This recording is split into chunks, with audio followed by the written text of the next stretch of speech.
Hi, everyone! Hi! So this looks different! Oh, It's all new and fancy. Ooh. Hi, everyone! Look, guys, you're on my TV! Yeah! License and registration, please. God damn it! I don't have a license to be a bimbo! Oh god, no, if we can get a license to be a bimbo. The cat! The cat! Oh, I'm so glad everything works. Y'all don't understand the trial and error I had to go through to set this up. I'm very impressed with Tim's whole setup. I'm not gonna lie. Oh, thank you. Thank you. This is a very impressive. I could not.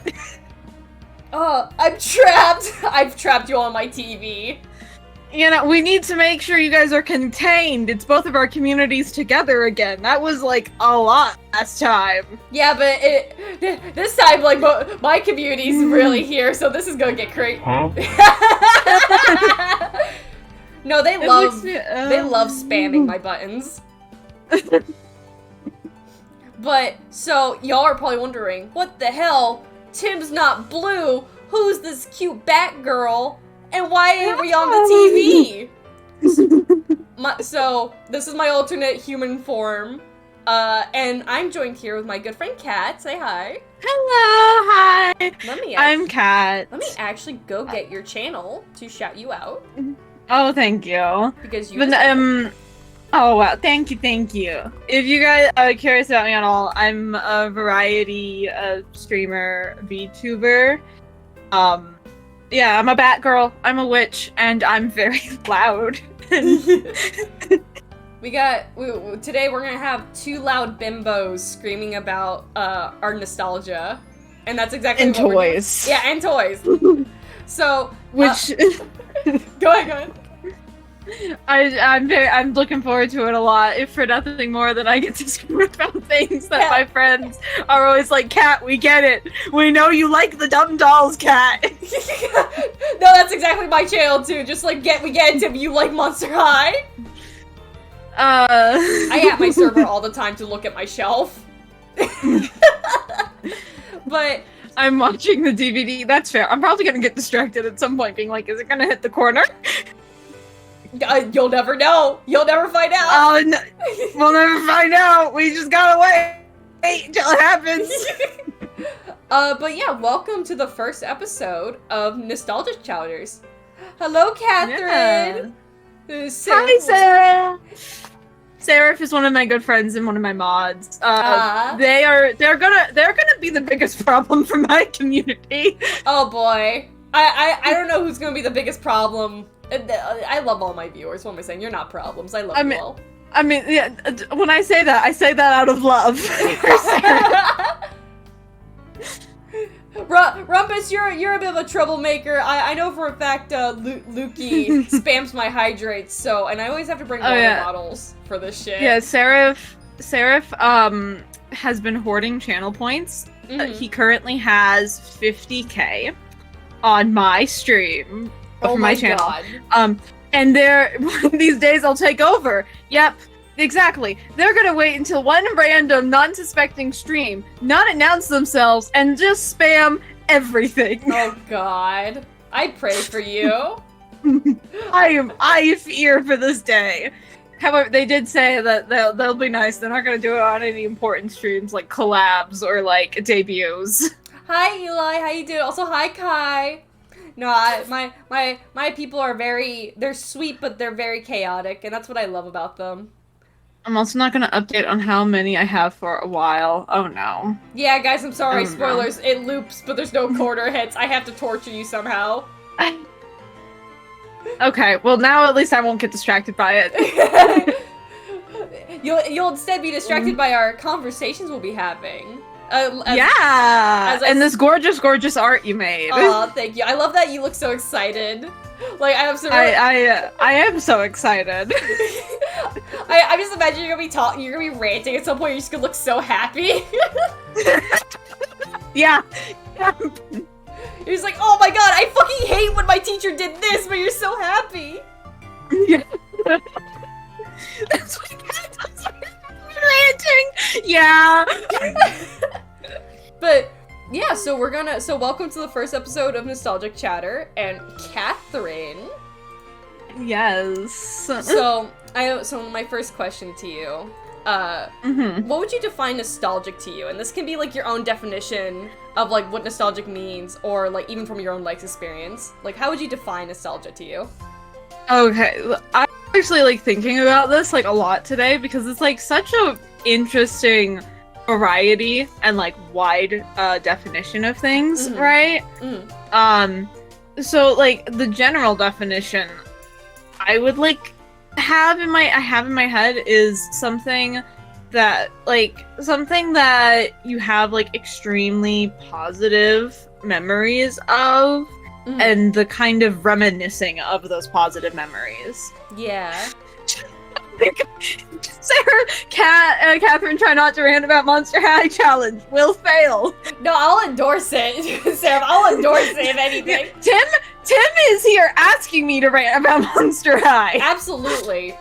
Seraph has not met me. I am probably you're in comparison to you, like the Monster High bestie you will have. Yes. Tim has more dolls than me. And that says a lot. And I also mean Gen 1 dolls. I have more. Yeah, no. Tim has more dolls than me.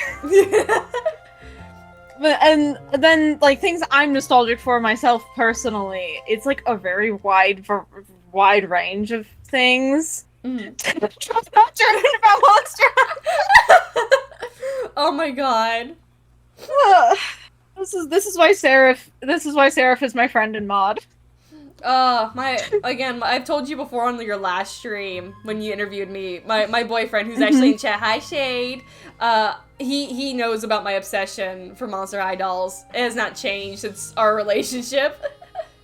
Yeah, the Monster High PowerPoint. I need to have you on for that. Please. I might do it for my birthday stream. Ooh. Oh yes. That'll be fun. But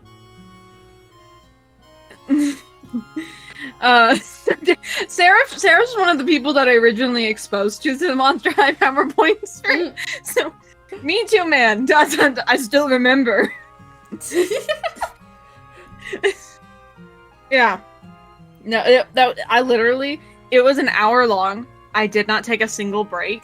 Like, I had to put in special slides every consistent point to make myself drink water. Because if I slowed down 1%, because it was for like a PowerPoint night with my friends, I made it, and we had an hour, like, maximum length. And so I was like, okay, I practiced this for like a week in advance. I had to put in special spots for drinking water in between certain characters and stuff, or else I would not be able to take a drink of water. Oh my god. And I went for 50 minutes straight. Like, you know, that's so base. That's actually so base, because I told you that I did like a Betty Spaghetti PowerPoint, which I gotta show you at some point. My Betty Spaghetti PowerPoint that I spent, I think, like 2 hours on during my 12-hour stream that I did. Like, I worked on it live on stream. Bi-Bat earrings. So it's a little Bi-Bat charm on my hat, because I'm bi and I'm a bat. So, Bi-Bat. Bi-Bat. The stream's only been going on for 12 minutes, and you guys sound like you've been chatting for an hour. Now, me and Kat could like chat for like hours, actually. We absolutely could. Because I think we're both very similar, that we could just chat nonstop. Yeah, we have like the same personality matrix. Like, you know, like, but yeah. I mean, we were chatting a bit before stream, but only for like 10 minutes before stream. But yeah, no, like, and mind you too, same brain cell? Yes, absolutely. Yeah, we share the same bimbo brain cell. Absolutely. But no, and the Monster High PowerPoint, I made that before Gen 3 dropped. Oh my god, really? Yes, so before, right, I made it after Haunt Couture dropped, but before Gen 3.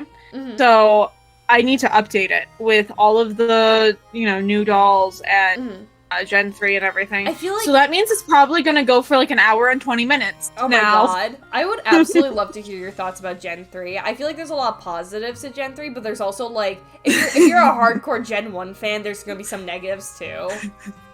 I mean, yeah. It really depends on the person. There's a lot I could say about Gen 3. There's a lot of up and downs. Is Monster High like Pokemon? I mean, everything has a new generation, honestly. Like Care Bear, Strawberry Shortcake, even Rainbow Bright has a new generation. So it's not surprising. Come on, can we push it to a 2-hour PowerPoint? If I include other merchandise and toys that aren't the fashion dolls, we probably could. 2-hour PowerPoint. Like, yeah, you would have to talk about, like, everything. The webisodes, the movies. If you push past the dolls. God, if I added, like, if I ranked the movies, too, and the webisodes, and including the Nickelodeon, like, episodes, we would go over 2 hours, I think, because I have opinions on the movies. Have you watched all the movies? All the Gen 1 movies, yes. I actually have not watched all the Gen 1 movies yet. Oh my god, that's so... Kat, please, I actually need you to make a PowerPoint for just non-doll. No.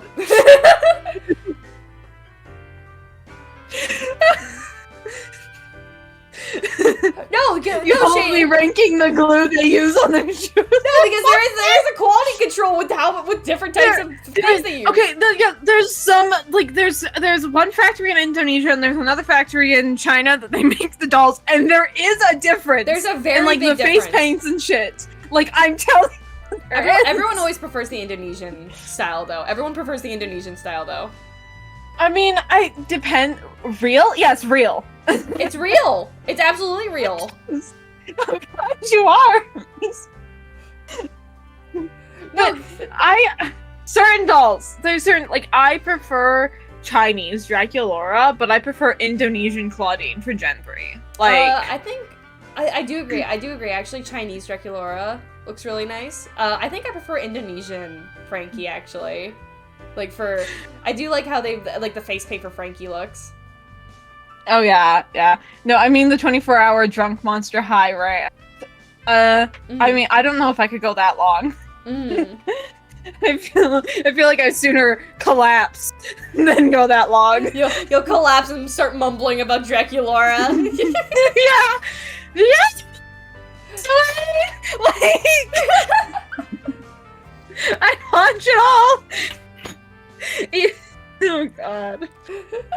This is what I mean by my community. Like, my community doesn't spam things, but they'll encourage my bad habits and bad ideas. My community is the complete opposite. While they spam things, they also disencourage my bad choices. Be like, Tim, wait, no, stop. No.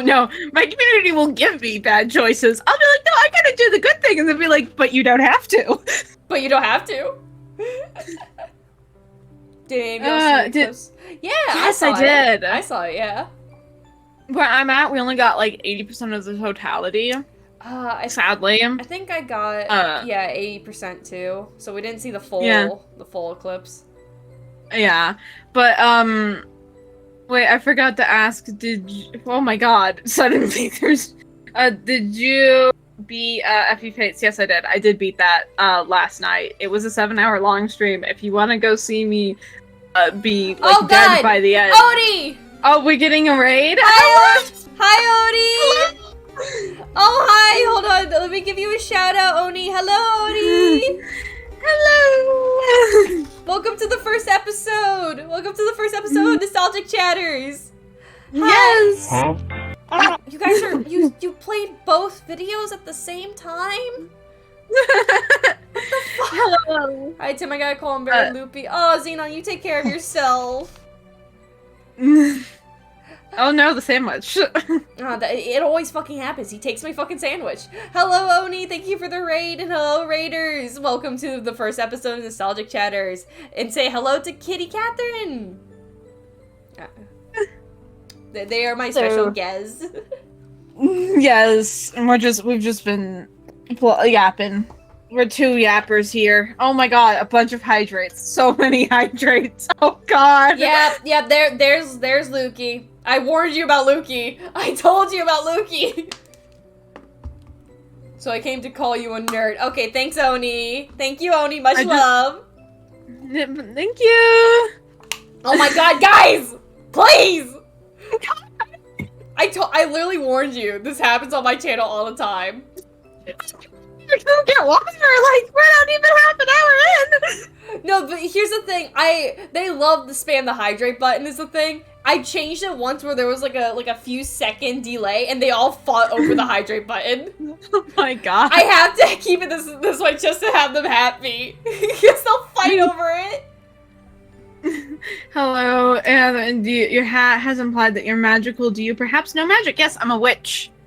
IRL practicing witch and also like character lore. It's very cute. I'm a sucker for witch designs. There's the cat. There's the cat. Witch. Lots of witch. Many witches. Many witch. A many of witches. Sandwich? A many of which sandwich? A sandwich sounds good right now. Oh, I could go for a sandwich. What kind of sandwich do you like? Yeah. Oh my god. I'm okay. I'm gonna sound fucking deranged. No, everyone judges me for that. That's okay. It sounds like an inkling. I prefer very plain sandwiches. Normally, I will go for like a fancier bread, and then good quality ham, good quality, typically a white cheese of some kind, but it can be like Swiss, provolone, mozzarella, and then I'll put like vinegar and oil on it, and nothing else. You want to know something? I'm exactly like that, but I'm a little bit worse. Wow. I'll take like nice bread. Like I'll take like ciabatta bread. Ciabatta's bread was really good. That's my favorite. Oh yeah. I like rosemary bread. Ooh, I've never tried that. It's really good. Like. But I would take like ciabatta bread. As a pre-sliced ham, for and some slices of salami. And I'll put some like pieces of like leaves of lettuce if I'm feeling a little special, but then I won't put vinegar or oil on anything. I'll just eat that raw. Kat isn't picky about what we eat. Though very picky. Where we eat. Yeah, I don't. I'll eat like lots of different things, but like, I'm picky about like having too many flavors Sarah, or too many. Thank you for follow. Thank you for a follow, Sarah. You're so sweet. Thank you. I have sensory shit, so like if I don't like raw vegetables and stuff, the texture is not great. Also, thank you all for the follow. And then I also really hate it when there's like multiple different conflicting flavors happening. Like I can't eat a salad. I get it. I so get that.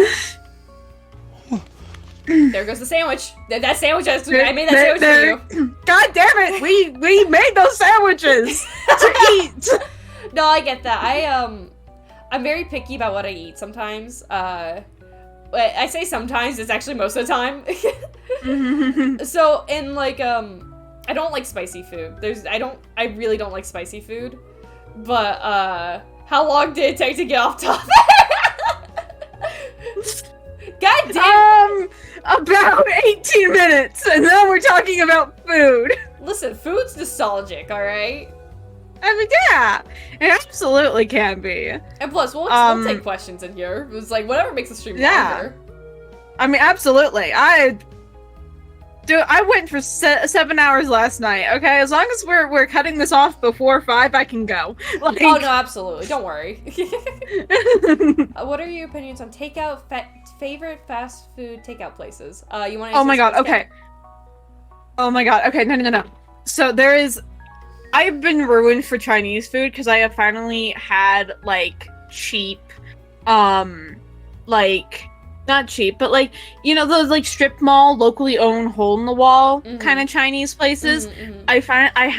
When my family moved to where we're currently at, we finally were in range of one of those places, and so now Chinese like fake Chinese food is ruined for me because I will only eat it Oh my from God. like hole in the wall strip mall. Because now whenever I have like Panda Express and shit, I'm like, this is not the same. Mm. And but I love that place so much. I always get orange chicken and then fried rice with beef bits and vegetables in it, and then crab rangoons with sweet and sour sauce. I will go fucking feral for that meal, and I mean feral, feral. No, I'm not particularly I'm not I'm not particularly tickled by Chinese food. However, I'm trying to think of like my favorite like restaurant is like Red Robin, purely because of their mozzarella sticks. I love their mozzarella sticks. Specifically with takeout, honestly, I'm not much of a takeout person. I don't order takeout that much. And when I do order takeout, I specifically like go to like this one sushi restaurant. I took my boyfriend there once, and we actually got food poisoning recently from that. It's like we never had a bad issue from that restaurant, but the last time we went there, we got food poisoning, both of us, and it was like hell. Oh God! But it was so worth it because we were like the moment it was like while we were inside the restaurant, we were fine, but the moment we stepped out, we were just like, oh, I don't feel good. Oh God. We were fine. We lived. Sushi. My bird name is Sushi. Yeah, I also like sushi. I will get. Oh, I love sushi. I love sushi. I even love like cheap grocery store sushi. I also honestly any sushi delicious. Yeah, although I don't like rolls. I like nigiri specifically. Oh, I love nigiri. Oh my God! Yeah, somebody else who gets it. I so get it. I don't like rolls either, but like. I like some rolls, like California rolls and the Sam's roll are good. I mean, Philly roll, I would never grab for them first, but like, if it's like, oh, here, you can have a, we only have rolls, I'll be like, okay, give me a Philly roll, right? Like, that's fine, fine with that. Yeah, or rolls with eel in it, I like more normally. Ooh, I've never had eel, actually. Eel can be really good. I've never had it. The restaurant I go to, the sushi restaurant I brought up that, I swear I might go back to it even though it gave me food poisoning. I don't know what happened. I love how Owl wrote a fucking paragraph to put me on blast. Oh my God. Owl will do this. Owl likes writing paragraphs in chat. They're dedicated, I can tell. Oh yeah, they are. It also helps that Owl is not an ADHD dyslexic gremlin, so like they can do that. We get it. It's the tism. Absolutely, it is Owl's tism, like for sure. No, what did you even write, Owl? I'm reading it like slowly, like no, but sometimes Shade will put paragraphs. I see you, Shade. We shake hands, partners, writing paragraphs in our chat. Yeah. Shout out to the autistic people. I'm talking about me. Everyone say nice things about me now.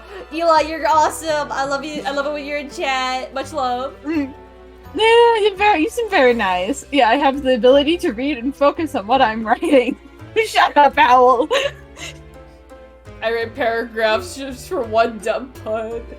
I love you. I write crows. That is one thing Freddie does. Freddie does do that. Freddie has written paragraphs, but it's normally to set up jokes. I haven't had a chance to talk to Freddie much. I know he's in Bug's Discord server, but Hi, Freddie. I haven't had a chance to talk to you. I just know that you like men. Freddie's chill. I've been friends with Freddie for like a year. It's pretty chill. I write paragraphs about birds. This is true. Seraph is also autistic, but in different ways. Does Freddie not like men? No, Freddie jokes that he's not gay. He is. He's very gay. Okay. I just want to make sure. I didn't want to mix that up. No, it's character should get sensory details. I judge her for being picky, even though many times I'm not better. Ultimately, we are both willingly eat trash. Yes. Okay, that is true. Yeah. Cucumber, but I hardly know her. Seraph does. This is Seraph's quirk. If Seraph can make that joke, Seraph will make that joke. Oh, I love that. Doesn't even have to make sense. We got so off topic. Oh my goodness. I mean, this was doomed from the start, though. Like, this is just guaranteed to happen. We went from like dolls in the beginning to like a little bit about nostalgic, and then we talked about nothing but food. Look, food's good though. That is true. Food is very good, and that is a piece of nostalgia that we can't endure, actually. Oh yeah, yeah. For example, one of the most nostalgic foods for me is those hot dogs with cheese in the center. Do you know what I'm talking about? No, I do. I had this as a lot, but like I don't like cheese that much. But that was like my one exception. Are you like? Oh my god, you're the only white person I've met that doesn't like cheese. Really? Yes. No, okay. So I like melted mozzarella cheese is my one exception. And the thing is, I have eaten a burger with cheese recently because my friend messed up an order but I was paying for it and I didn't want them to have to reorder the food. So I just like, no, I can deal with it. I'm a big girl. I can eat the cheese. Surprisingly, the cheese actually wasn't that bad. Like I couldn't taste it. So am I the only like I'm seeing people in chat like when it's with something else, cheese is overrated. Am I the only one that will eat like handfuls of cheese like a fucking gremlin? I don't like Am I the weird one? No, I just don't like cheese that much, honestly. You're not weird. Everyone judges me for not liking cheese, but are you gonna release this on Spotify too? I don't know. I haven't thought about it yet. Maybe. We'll see. We'll see. I just don't like cheese that much, but all my friends judge me and think I'm weird. Luckily, Shade also doesn't like cheese that much, so I'm not alone. Get me a man who also don't like cheese. I love how the chat has devolved into an argument about cheese. This will happen. Well, this will happen. This is something that happens. But oh my. So Kat. Yeah. So was there any like children's media that you watch as a kid that you think would be like impactful for like kids nowadays to watch? Okay, there's a list. Oh boy, go off, queen. So there's the Gen 1 Monster High movies. I mean, I'm just the way the Gen 1 Monster High movies talked about such like very like heavy and more adult topics in such an approachable way. Mm-hmm. Like it's crazy. Like Ghouls Rule like tackles like racial profiling and police brutality like in a very understandable way and approachable way for kids. Like I remember watching that as a child and like I got it. It was so good. OMG, they're on topic. Shut the fuck up. Yeah. I actually haven't watched Ghouls Rule. Yeah, that's oh my god, you should watch. It's really good. I have watched like, Ghouls Fall in Love. Oh my god, that one. That's my favorite one. That's also my favorite one. Yeah. Why Do Ghouls Fall in Love is so good. It's my favorite one. And like I remember like I was not to get too TMI, but I was getting out of a very unhealthy relationship that was kind of bordering on abusive. And I was like kind of starting to shut down after it and everything, and then I remember like that was one of my biggest comforts was Why Do Ghouls Fall in Love, because it tackled the topic of abusive relationships and getting out of them in such an approachable way for kids, and it was like absolutely what I needed after that, all of that. Like and I just, kids media that does things like that, I really think there should be more of. I think Bluey's actually really good about that nowadays for like a modern example, right? But like from my childhood, other things like I don't know if you know this show. This is kind of a weird niche show, but do you know Ruby Gloom? I do know Ruby Gloom. I do. Oh my god, yes! I love Ruby Gloom so much. I love Ruby Gloom too. I love it so much. Yes, Ruby Gloom. Yeah, I think that also like kind of showing these more like heavy topics or like creepy things in a much more approachable way, in a kid-friendly way, is so I think important. What's Ruby Gloom? Okay, Ruby Gloom is a TV show where it is all things creepy, gross, crawly, unsettling, but it's but it's showing these monsters and these creepy people in a positive light as they're just going through their day-to-day life and going through normal problems, and it's all very cutesy still. Reminds me of it reminds me of that one show. You remember Growing Up Creepy? Is that something that Yes, that's another one I watched a lot of. Yeah, it's so sad that it canceled so soon. Yeah, for sure. And like Growing Up Creepy was also really, because it like shared facts about like bugs, right? Because like when you're a kid, you're just like, it's gross and it's weird and it's creepy and crawly, I don't like it.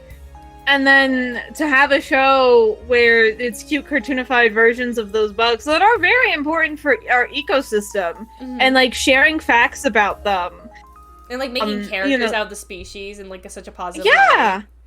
Yeah, and you're learning facts about it, so it makes the bugs less creepy, because now I know, the spider doesn't actually want to hurt me. It's just existing, And I, like, things like that, I think, are so important, because it is so easy for kids to other things and other people, because it's that fear of the unknown. If you don't know something, if you don't understand something, you're gonna be inherently scared of it.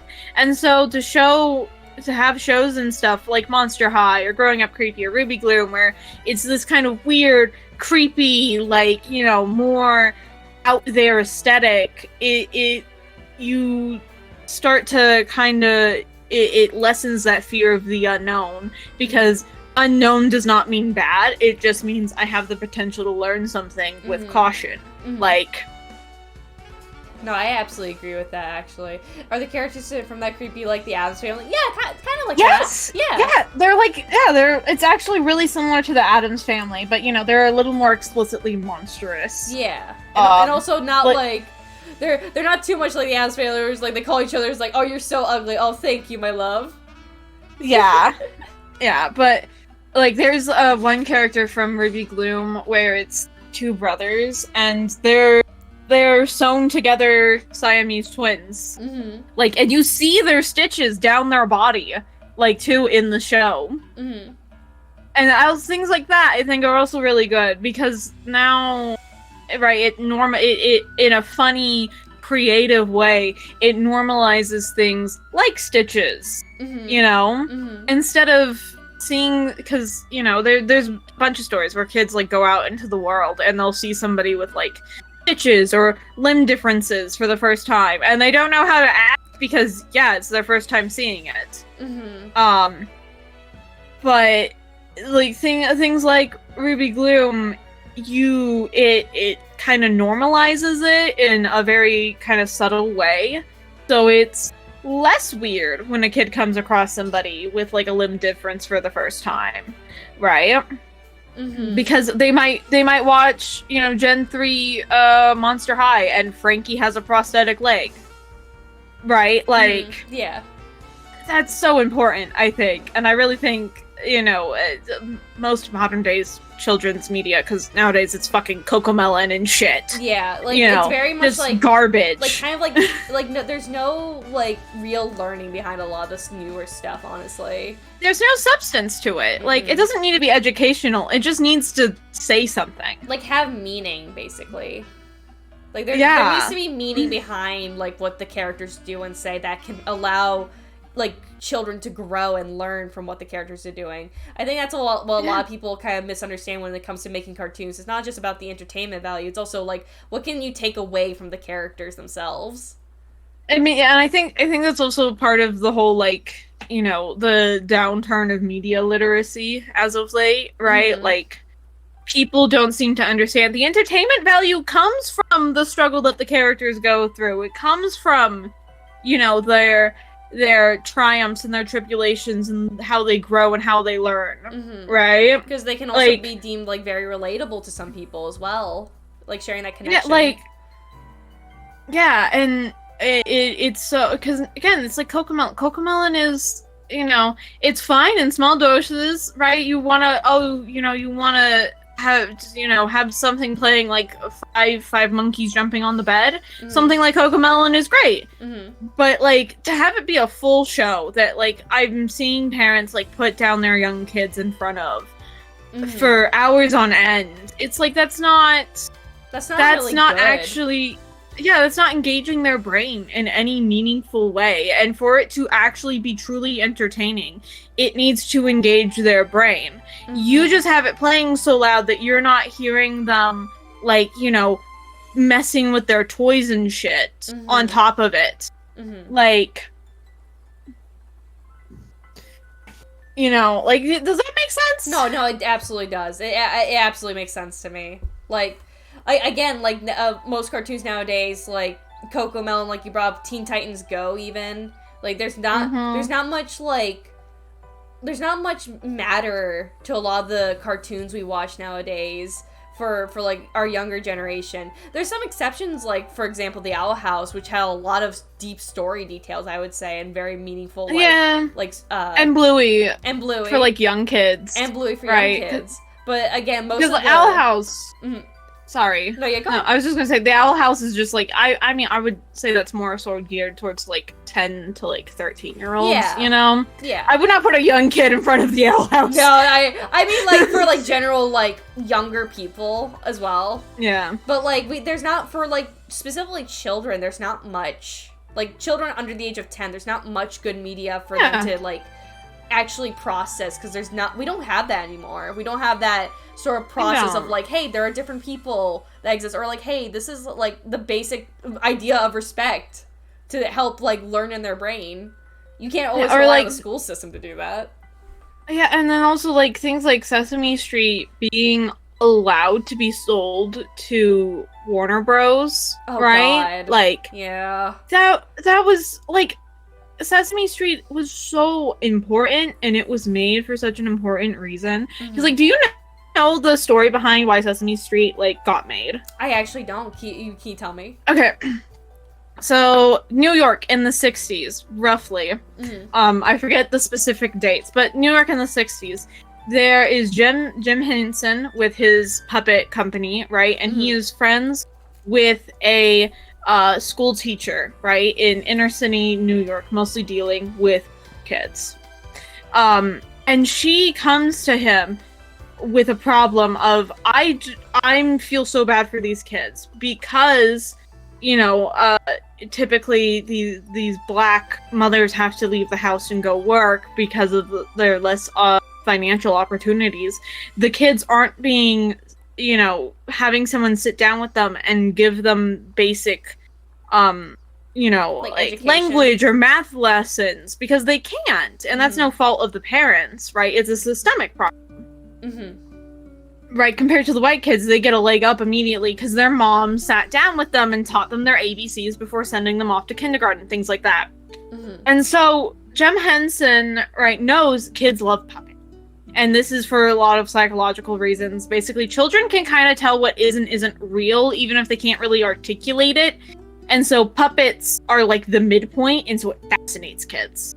And so he sits down and he goes, what if we make a TV show where we will teach kids their ABCs? We will give them basic math, counting lessons and shit, right? Like, what if we do that and we use my Muppets, which are immensely popular, right, to do that? And so they go to try and get funding for it, right, with try to get funding from it under the public broadcasting system, under the guise of this isn't like an investment on education, on the education system, because now teachers, we can guarantee kids are going to come in, right, with more of an understanding of language and everything, so we can get them doing like more complicated math problems sooner and shit. Yeah. And they got it. And the absolute, like, and also like the way that Jim Henson and the whole Sesame Street writers and gang like so meticulously build this world and make it so child friendly and so funny and so colorful and so entertaining. At least older Sesame Street, that was the case. And things like Art and Ernie, right? They were like Jim Henson has explicitly said he based them off of a gay couple he knew. Mm-hmm. I do remember that, yeah. Like, and so it unintentionally kind of normalized, right? That without explicitly saying it, because now it's not weird. Like kids aren't, as these kids grow up, they're not going to be inherently weirded out if they hear two men are living together and they're very close, right? Like that was so important, and like for him to realize too, like how much impact TV had on these children, right? When there's Flintstones and stuff, and they're having commercials embedded in the show with them like animated, like smoking cigarettes and stuff, advertising cigarettes. Like literally, the Flintstones did that. Yeah. Right. And don't get me, I love Hanna-Barbera cartoons. Right. I love Hanna-Barbera cartoons. I think they can be a part of a very healthy media diet, but a part of. They're like the cookies of children entertainment. Yeah. Like, and for him to realize that, and to see, for him and the people around him to realize that and develop something explicitly to try and help children. I have such respect for Jim Henson. Like, mad respect for that man on so many levels. He put so much of his company online to try and get Sesame Street up and running. And it was, like, a big deal to him. And I, like... look, I'm ranting too, dude. No need to say sorry. Yeah. No, you're so good. No. Yeah, you're so good. No, don't apologize, Eli. No, we're here to talk and vibe. Don't ever apologize. Like, I fucking hate it. I fucking hate that it's made for kids. It's isn't trying to be more a sophisticated argument so much. I hate it too. Like, don't get me wrong. We should not be using SAT level words in children's media. Yeah. Right? Yeah. But it should have substance. There should be meaning behind it. Exactly. Impact. Like, kids aren't stupid. They're not. Like, there was actually a video I watched on this the other day, and it's called The State of Children's Animation Today. Oh my god, I forget the specific name of the channel, but he specializes in animation, and he does videos on animation and breaking it down and everything. And he lays it out so perfectly. Let me see if I can find it so I can, like, put the link in the chat, if that's okay with you. No, that's so fine. Okay, I just, it just perfectly explains everything that we were just talking about, and, like, I watched it the other day, Yeah, I get you. Let's see, but that, yeah, I have many opinions on children's media nowadays and the state of it. I do definitely agree. I already had respect for Jim Henson and his company, and now I just have more respect for him. I'm very upset that Warner Bros. Bought out Sesame Street, honestly. That deal should have never been allowed to happen. It shouldn't, because Warner Bros. Is heartless. Yeah, and, like, the Acme and Coyote, like, movie is a perfect example of that. Like, what if they did that with Sesame Street? What if they just delete most of Sesame Street off their platform? For no one to ever want to, for only physical disc and remnants to be found, and if you upload it, you're gonna get copyright struck, right? Like, that would be a literal, like, travesty. We would be losing such an important, valuable resource. We'd lose a piece of, like, history as well, honestly. Yeah, because, like, Sesame Street was one of the, like, it was the first edutainment thing in English, at least, like, ever. And yeah, we've been losing a piece of history. If Warner Bros. Ever decides to just, delete it for a tax write-off. I have very strong opinions about Warner Bros. I have a lot of strong opinions about a lot of animation companies nowadays. I just think they're repulsive at this point. And it's really sad, especially when, like, a young artist, like, such as myself when I was a younger artist, I wanted to work for a lot of these companies. But then it's, like, so much stuff came out about the animation studios that we have grown up with. Nickelodeon, Disney, Warner Bros. Like, all the shit that came out, like, even recently, of these recent years about these companies, or absolute dog shit. Yeah, I found the video, and I'm sorry, is it that Doodly video, Cat? Yes, it is. It is Doodly. But this is the link to it if anyone wants to watch. It's like talking about the same exact thing that we've been talking about. But no, it is by Doodly. I'll definitely give that a watch later. I'm gonna save that link. Oh yeah, you totally should. It's a great video to watch, and you know, he actually shows a show I'd never seen before called Chatterbox that is all this kind of Muppet stop motion. Chatterbox. I had never seen it, and like when I looking at it, I'm like, this is such a unique aesthetic. Like I would have been so into this, like as a kid, especially since I watched things like Beakman's World. I don't know if you know Beakman's World. It's I've heard of it. I believe I've heard of it. It's like off-brand Bill Nye, but in my opinion, better. You know? Yeah. It's like the Hydrox Oreo thing. And the Oreos were off-brand Hydrox, but Oreos are kind of better, so that's my opinion of it. But that's another, like, I loved Beakman's World, like, as a kid too, and that was a very edutainment show. Or Bill Nye. I think everyone in our generation has a memory of the teacher ruling in a TV, much like the one in our set currently. And all the kids in the classroom starts chanting Bill. Bill. Yeah, like I think everyone in our generation has that memory. Oh yeah, no, I'd be surprised if someone our age did not know who Bill Nye the Science Guy was. Honest to God, and the thing is, not many kids at least nowadays will have that experience now. Yeah, which is sad. Like, what do you mean? There's no Bill Nye. What do you mean there's no Beakman's World for Gen Alpha? How did we fail as a society, too? There was also a lot of, like, did your school ever, like, put on, the Magic School Bus, too? Yes, the Magic School Bus. Along with, like, Bill Nye, that's, like, that same line of, like, educational stuff the teacher will let you watch for a relaxation day. Yeah, kids nowadays will not get that, I bet you. No. I'll have you know, I don't have that memory. What do you mean you don't have that memory, Sarah? I know for a fact you weren't homeschooled. At no point did the teacher go, I'm too tired for this shit. If only because they never rolled in a TV, I had projectors. Oh, that's right. You went to, like, rich schools. Bug. What? Why? That I chugged an entire fit of sangria. Bug! Bug, are you okay? Oh, what is a bug? What is a bug? What is Bug? Okay, this is a good point. No, I went to schools in Washington. Well, I don't know what Washington must have been like, but it must be really sad if you got no Bill Nye or the Magic School Bus. Well, no, Sarah said that it's just they didn't roll in a TV, they had projectors. So you had a fancier, okay, I thought. They went to a rich school. You and me, we know No, we went having to get out public VHS tapes. Like. No, we got the old school TV rolled in.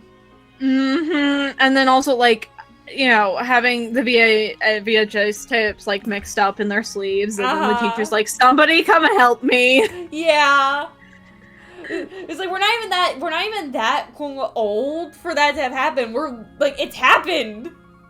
Yeah. Like, we're only 21. Yeah. Like, we're both 21. VHS tapes were still around our age.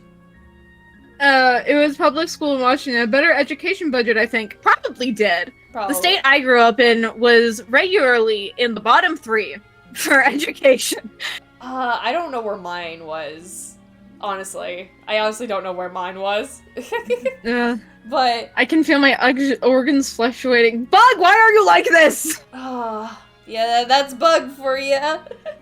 Nah, but Children's Me as a whole... It's like a whole section of, like, really talking about, because that's what we're exposed to as a kid. Oh yeah, like, the media we're exposed to as a children is so children, and is so impactful. Like, and people just kind of dismiss it so often, which I don't understand. I really don't. I honestly don't. I feel I really wish that people took, like, like cartoons or animation, even like a slightly bit, not even just animation, because animation is like the art form. People think if it's anime, it's like a children's thing, which is a whole nother argument, which I hate. Anime is not for kids. Do not just put a child in front of any old anime and expect it to be fine. Just because it's a picture doesn't mean it's for your kid. I swear to God, I knew people in middle school that got away with watching the most horrendous shit because their parents were like, "Oh, it's a cartoon." Oh my God. I mean, I'm talking like I knew people who watched Tokyo Ghoul at 11. That's like the whole thing, because like cartoons can be very deceiving, and adults won't take the time to realize that. Because my dad, when I was a kid, oh yeah, go ahead. Mm-hmm. I was gonna say, unless it's like the stereotypical adult American animation style, like Family Guy, or American Dad, or like even King of the Hill, Rick and Morty.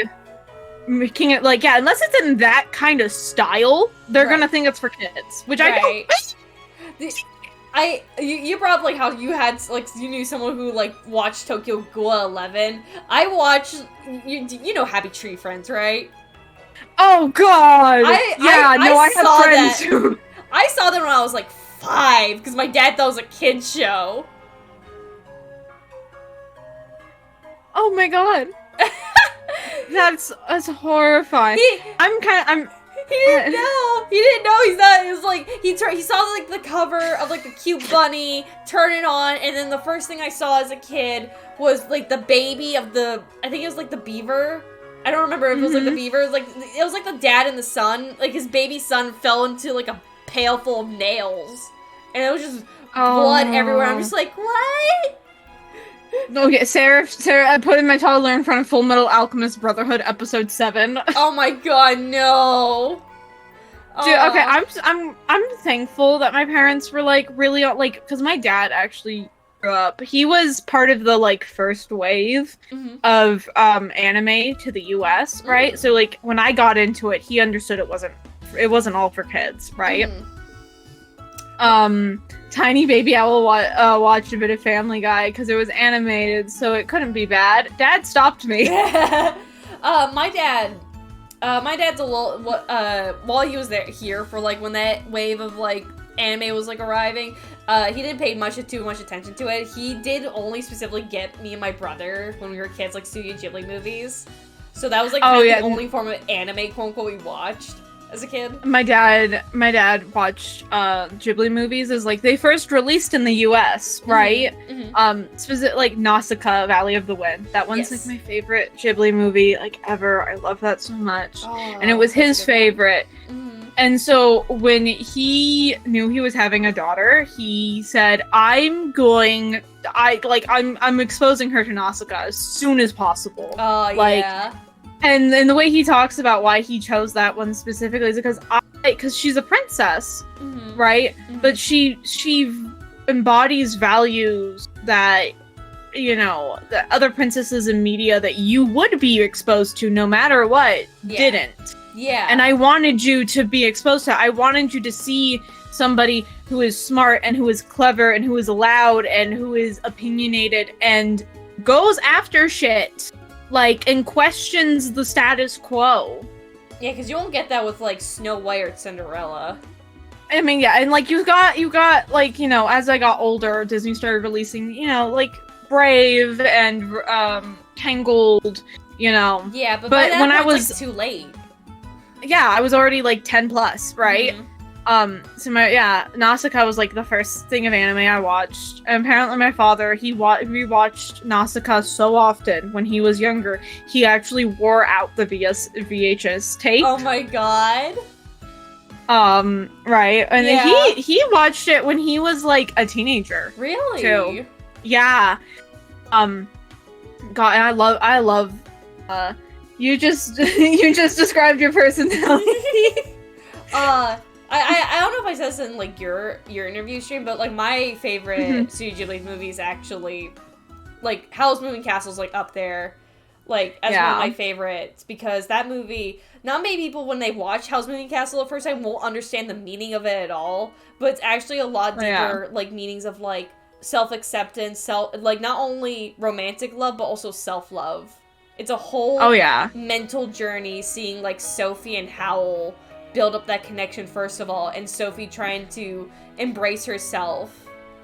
I think and Howl too. Oh yeah, definitely Howl too. Like, Howl is running away from himself and from, you know, his promises. Problems. Yeah. Yeah, and like, I think the hair dye scene. All right, so mind, I watched Howl's Moving Castle for the first time when I was 20. Right? Really?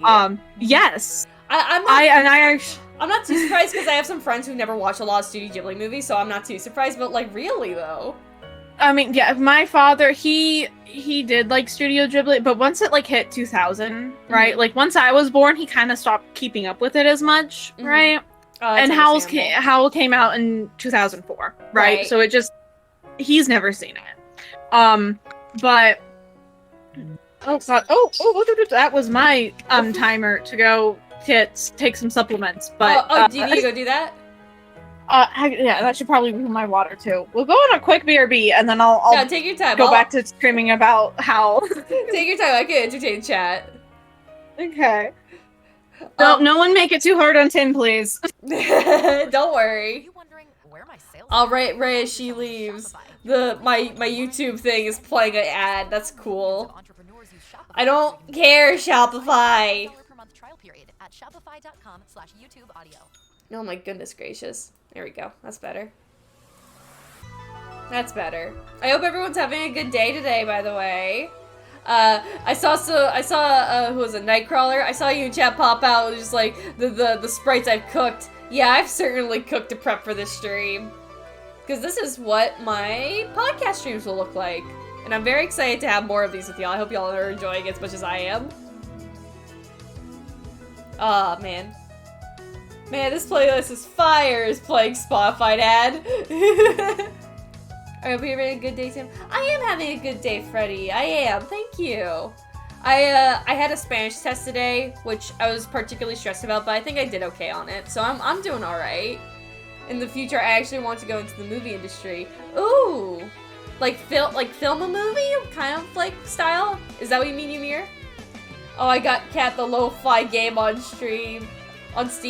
Oh, is there a lo-fi game? I think I might have seen it, but I haven't like actually looked into it. I'd be interested to see more of that actually. I remember the first Studio Ghibli movie I saw was Kiki's Delivery Service with my mom and dad. Oh, Kiki's Delivery Service was one of the movies I watched as well when I was a kid. That's a really good movie, and I suggest that to anyone. I'll probably just start with my own indie animation game. Who knows? You know, Ymir, whatever you pick, I'm rooting for you. I'm cheering you on. I'm gonna turn down the music just a little bit in case it's like too loud. Hold on. Just a little, just a smidgen. So just a wee bit lesser. Oh, but actually remakes of X and Y check, never mind, this is fire. No, yeah, like, oh, I love Studio Ghibli movies. It's such a big part of like films I watch. Like, I watch all sorts of films, like cartoons. I just recently watched Ted, which is really funny. But like Studio Ghibli movies will always be like my go-to movies just to watch. Honestly, I love Studio Ghibli movies so much. Oh my god, it's so good. I love Howl's Moving Castle. I love The Cat Returns. Oh my god, I recommend any Studio Ghibli movie. They're so good, so wholesome, and some are just really sad. Really, really sad. Oh, I forgot the Spirit City was released in a month. Thanks, it reminded me. That movie started with us watching anime movies together. Now we're watching My Hero to get ready for season 7, which is fine because there's 6 seasons to still find anime. Oh, that's really fun, Dragon. Oh, that's so fun. I'm so happy that you have that sort of interest with your family. That's so much fun. If I ever do animation or writing in the future, I'll always do my best to serve the best I can give. I just don't know if I can. Well, I believe you can. Don't doubt yourself. Because, you know, when you work on, like, certain crafts, it takes a lot of time. Like, I've been working on... Little secret, I'll spill. I've been working on this one project for a animated film I want to produce online. I'll probably post it on YouTube, honestly, because I don't know where else I put it. But I've been developing this one whole animated film and, like, episodic series for the past I want to say since I was in middle school, but I only really started writing the whole story in like 2020, and I spent 4 years, and it only took me till like yesterday to finally get the story written down. And I'm still working on it to this day. So honestly, don't doubt yourself. Like, just keep working on it. Just know that you can serve, and you will serve. That's such a like a slay thing to say. Am I using that right? We did the ghost stories last year. I've seen my dad laugh so hard I thought he bruises her. Oh, that's so wholesome. I mean, not the rib breaking part, but that's so wholesome. I'm just afraid that people won't like what I'll make, or that it won't be good enough. I have a lot of self-doubt. I think one of the things that you should focus on, and this goes for anyone who wants to make anything, art, videos, anything really, honest to God, don't focus too much about what other people will think about your thing. Like, as long as you're not making anything hateful, in my opinion, like, make what your heart desires. Make what you want to make because you want to share that.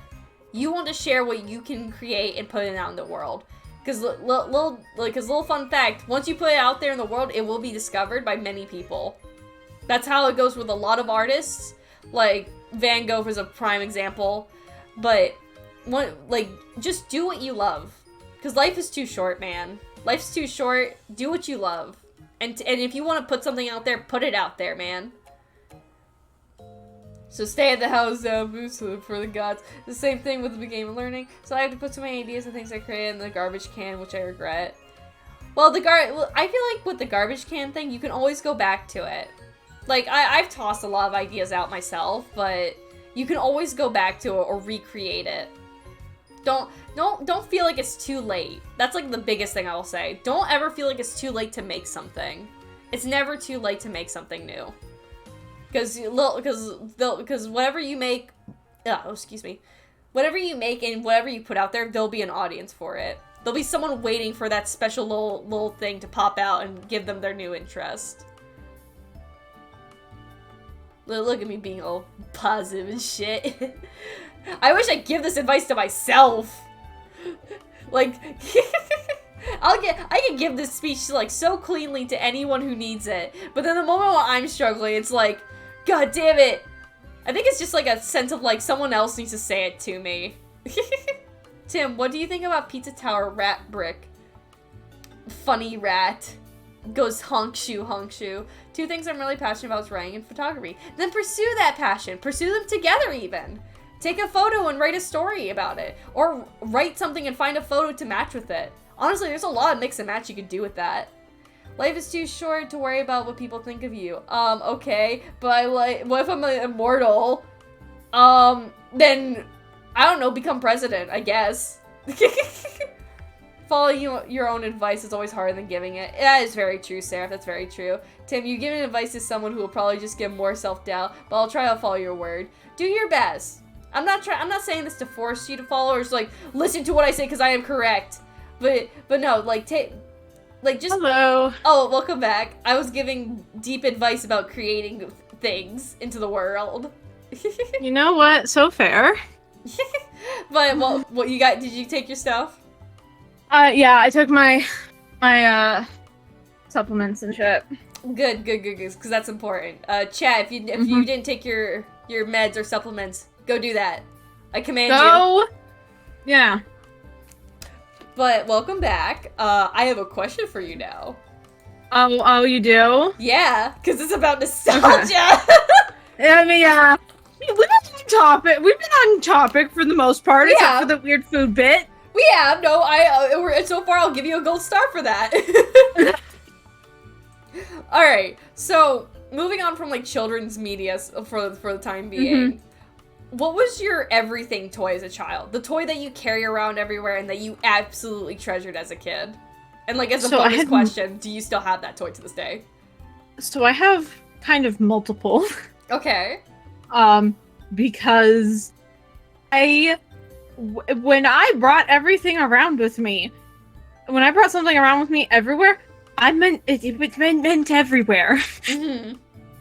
One of the earliest ones was a Furby, and I'm talking an old school Furby from like the 80s. Like the mechanical one? Yes. And you carried that with you? Yes! When I was like 3. I loved this thing. When Apparently. You were 3? Yeah, so this is all information coming from my mother. However, the way my mother talks about this, like it's a Vietnam flashback, I am inclined to believe it. I believe you. It's just like I own an old school Furby, so and like those things are not like they're not. They're light, but like they're not like a plushie where you could just like carry them everywhere. So, I slept with that thing though. Ugh. Apparently, I loved this thing. It was my baby, right? Except I was 3. Kat says she did something insane. Checks out. Leave me alone. But I loved this thing. It was my baby. Except I was 3, so I really had a hard time keeping up with the needs of a Furby, as you can imagine. Of course, naturally. And so my mother had to help me a lot. And my mother talks about the story of one time when the Furby got sick. Which I did not know that was a thing they could do, but apparently they could get sick. Yeah. And so then you basically need to give this thing so much attention, feed it all the time, give it so much care. And I was but a tiny little 3-year-old that could not do that. And so she had to be the one to take care of it sick. Because if anything bad happened to it, I would start bawling my fucking eyes out. Honestly, I kind of thought, like, when you said you carried it around, I kind of figured that, like, the Furby was just turned off all the time, and you just carry this hunk of, like, metal. No, it was on. It talked. As I walked through Target with my mother, it talked. But one day, apparently, while my mother was taking a nap, right, I was at the age where, like, and I also, because of my different neurotype of brain, you know, my ADHD and dyslexia and stuff, there were certain milestones I hit sooner than other kids, and certain ones I was very delayed in. Right. No, I remember this story now, Sarah. So, one day, one of those things is, from an earlier age, I was pretty reliable, could, like, bathe myself. Without causing harm to myself, right? So, one day, my mother, you know, was like, hey, I go take a bath, right? I'm gonna be out here in the living room. And she fell asleep. She intended to come check up on me, but she fell asleep, right? As parents do sometimes. Except that day, I decided my Furby was a little dirty. Oh no! Oh no! I bathed with my Furby and I killed it. It somehow did not short circuit and turn the whole water into electricity and hurt me. I was not harmed in this. My Furby, however, was dead. I accidentally killed my baby. Oh my... I was not okay for like a week. Oh my god! Yeah, oh god! You killed it! I killed it! And I was so sad. And this segues into another funny story. I had no memory of this. Okay. Right. And I have no memory of that. And so then one day in 5th grade, I have an IEP, so I'm taking like the IEP like reading program thing. Yes. And one of those things is whenever I get 100% on one of those like school mandated like tests that you have to do for every single book you read. Yes. Right. I got a prize from the prize like jug from the IEP teacher. Okay. And she would just like go to you know, garage sales and thrift stores to like get us toys. One of them was a Furby. Oh no. And I was like, it looks so fucked up, I want it. I mean, I obviously did not use those words. I was like, 9 at the time. Oh yeah, it was just I'm like laughing. Imagine like you see this Furby just like, oh. That's a little messed up creature. I want it. Yeah. So I did, and I immediately latched onto this thing. My mother swears it was subconscious memory boiling over, where I'm like, this is my baby.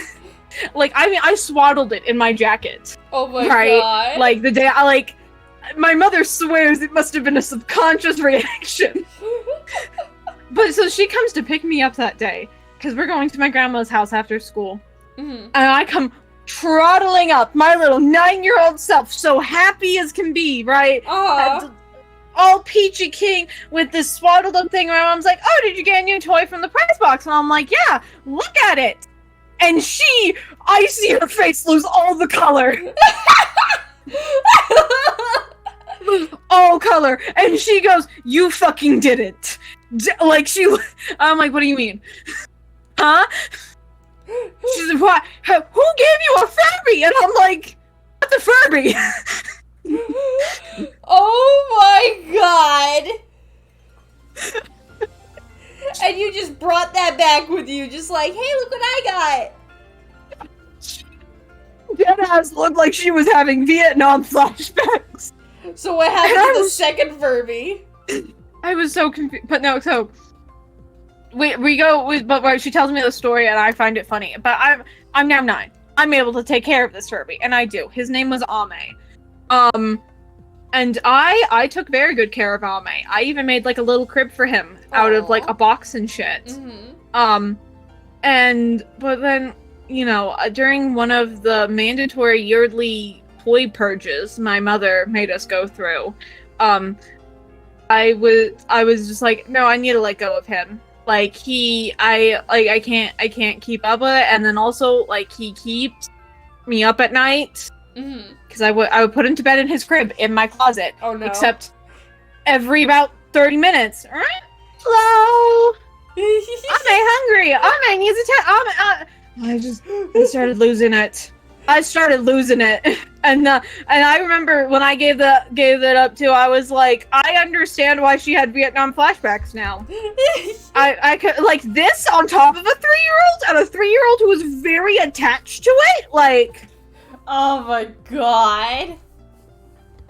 Oh my god. So, what happened? What'd you do to it then? What'd you do to the Furby? We donated it to a thrift store, meaning some other small child got to torment their parents with it. Oh my god. Or a toy collector picks it up. One of those two. But that was like the earliest, like, I'm carrying this around with me everywhere, was that original Furby. Mm-hmm. Right? Mm-hmm. I would get attached in that Furby era. But I there was like multiple toys like I got really attached to throughout. Like I remember one in 5th grade, when I was really into My Little Pony because it was like the 4th gen, you know, Friendship is Magic. Yeah. When for that year in on Easter, yes. Right in my Easter basket, my dad gave me a plush of Twilight Sparkle and Rainbow Dash. Aww. My major knowledge of Furby is the Furby horror game Tattletale. They were creepy. Like this is one thing you'll learn about me very quickly. I cannot stand horror. I'm a highly paranoid person. However, at the same time, I'm immensely attracted towards creepy things. No, me too. We shake. We should play a horror game together. Just see what happens. Oh god. Just you and me start sobbing. Just start screaming at everything. Yeah. But no, so my dad got me a little plush of Twilight Sparkle and Rainbow Dash, and this was early in MLP. Like it was a Twilight Sparkle is a unicorn, not an alicorn. Right. Phasmo collab when. Oh my god. I have like a lot of horror games we can play, honestly, because I like horror games, but I suck at them because I get so scared. I'm just a highly paranoid person, so like I try to avoid them because it will like make it so I can't sleep at night and stuff. Oh, but I can handle some. Honestly, I cover just by making fun of it. So not fair. So like I loved these 2 dolls, and I brought them along for camping. Mm-hmm. Right? Oh no! I brought them along when we went camping. I brought them to school every day. Right? I'm 10. Right. Right, this is like normally the age people start to outgrow that, or they have outgrown that. Yeah. Not me. Okay, yeah. I get that, me too. And so like I'm like, also, unknowingly, without realizing it, this was actually really helpful for my ADHD, because I would bring them to school, and they would just quietly sit on my desk, and they were silent, like, plushes. Right? They were small, too. They weren't big. Like, you know, They help you pay attention. Yeah, because I could just pick it up and like, mess with their weird yarn hair and stuff. Yeah. And like the teachers were like kind of weirded out by it, but like once they saw I really was like I was still doing all my work just fine, and I wasn't like harassing anyone with them or anything. Right. They kind of didn't care because they were like, I mean, and she's and like also it helped. Like I wasn't jumping as much or like tapping my fingers as much with my foot, so they're like, she's actually quieter. Right. Like, fuck it, like let her have the dolls. I don't care. Right. Except one day there was like at that point I was like heavily bullied. And people, they were like the bullies. You know the cheese touch from To Everyone Be Kid, yeah. Yeah, so that the movie came out around that time. Oh, so no. they were like, instead of the cheese cut touch, it's the Kathryn touch. Oh. Yeah. Oh, I'm so sorry. But they started like they gained an irrational fear of my dolls, my plushes. And when I say irrational, I meant irrational. Like how irrational we're talking about? I would be nowhere near these things, and they would be staring at them like they were harborers of the Black Plague. Like, and one day I got so fucking fed up because they started like making fun of one of my friends, and so I like fucking snapped that day on the playground, and I handed one of the dolls to my friend. And I held it up like a gun almost, and started chasing them. That's so based. Wait, I gotta know, which one did you chase them with? I chased them with Twilight, and I gave my friend Rainbow Dash. That's so based. And like my friend chased them, and I screamed and I ran and I raved like on the playground. I was like, "You're gonna leave her alone, or so help me God, I will throw these at you." I do not like. I was tearing into them. Oh, that's so cool. That's so cool, though. And I got in trouble for that because I chased them around and screamed at them on the playground. Right. I was a pretty well-behaved kid, so like I got off easy. But then like the next day at school, like I was stuck sitting next to one of them. Yeah. Right? And again, I just had them quietly in the corner of my desk, right? But like it's elementary school. The desks are like pushed together and tables. And then this dude just looks at me, glares at them, looks at me and goes, get those fuck away from me or I will burn them.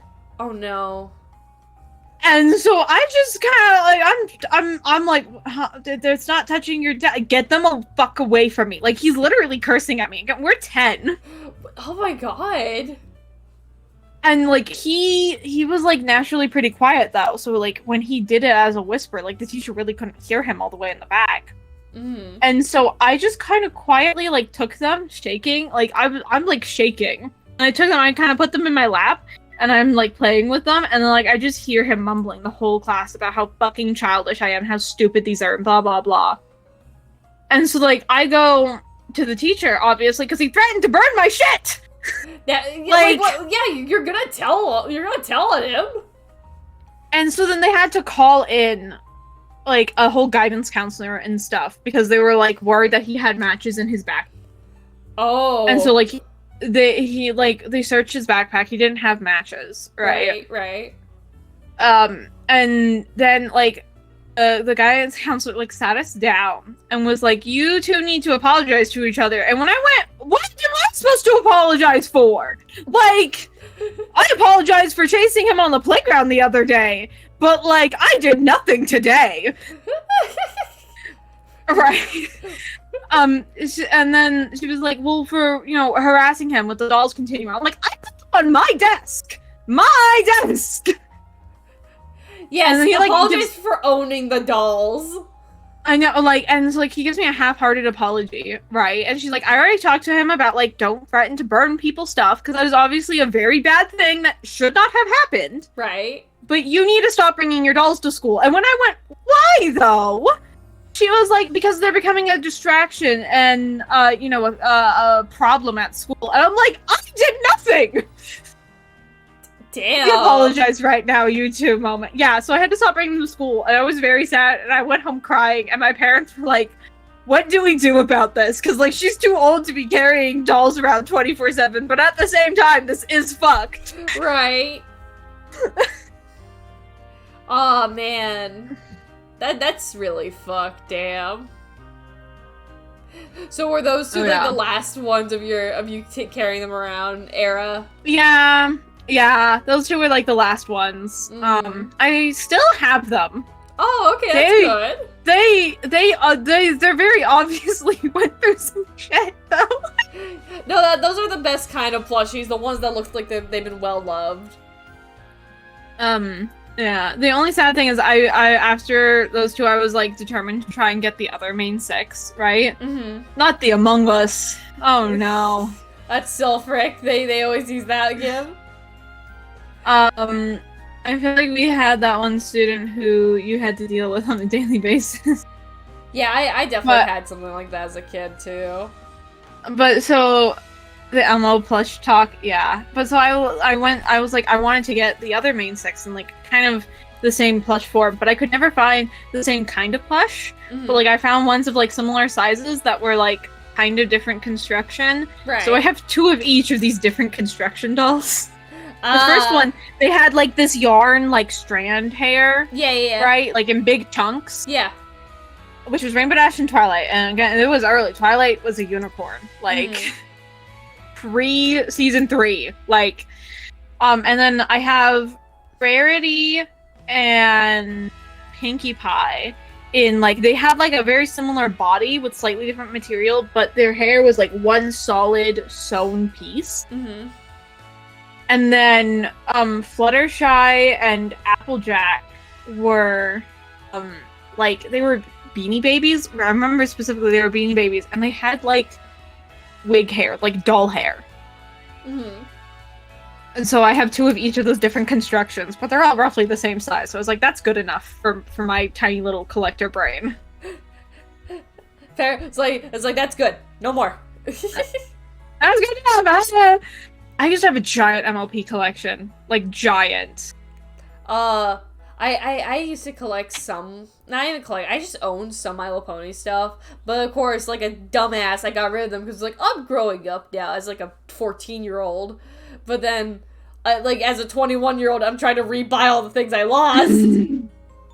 Dude, no, I'll show you. I still have some. Right? Some of it I'm looking to get rid of because I'm like not so interested in it anymore. I will like give you it if you want. Oh, please show me pictures of the things you don't want. I will take it happily.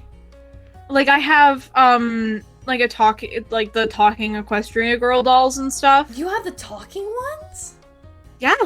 I have Twilight and Pinkie Pie. Oh, that's so cool! With their full outfits. And they still work. The batteries died, but they still work. Oh, that's so cool though. Oh no, if you got shit you don't want, I'll happily take them off your hands. Absolutely. Consider it an early birthday gift. Oh hell yeah! This is why you need to befriend other toy collectors. Exactly. Because they held on to different shit as a kid, but now they're looking to get rid of that and see it's a symbiotic rotating relationship. I have like some My Little Pony stuff that I bought recently that I don't really want. It's more based around G3 ponies. I got some things. Maybe I can share with you if you want. G3, no. G3, I actually do want some stuff from G3. Yeah, I'll definitely show you some. We'll trade. Hell yeah! Question, did you ever have that one plush that a family member made or gave you? I never had as a kid, I never had that. However, as an adult, when I turned, I think it was 19. Yeah, when I turned 19, I had one friend who was starting to get into sewing, and he made me this like derpy little bird plush that I still have. That's so cute. And it's very derpy, and it's very obviously handmade. And whenever I look at it, I get very happy. And yeah, I think the closest to like similar to you, I didn't have none of my family members made me my plushies. The only thing that I was given that was handmade that I can remember was this plushie that I got when I was 20, like back in December of last year, like 2022, I want to say, yeah.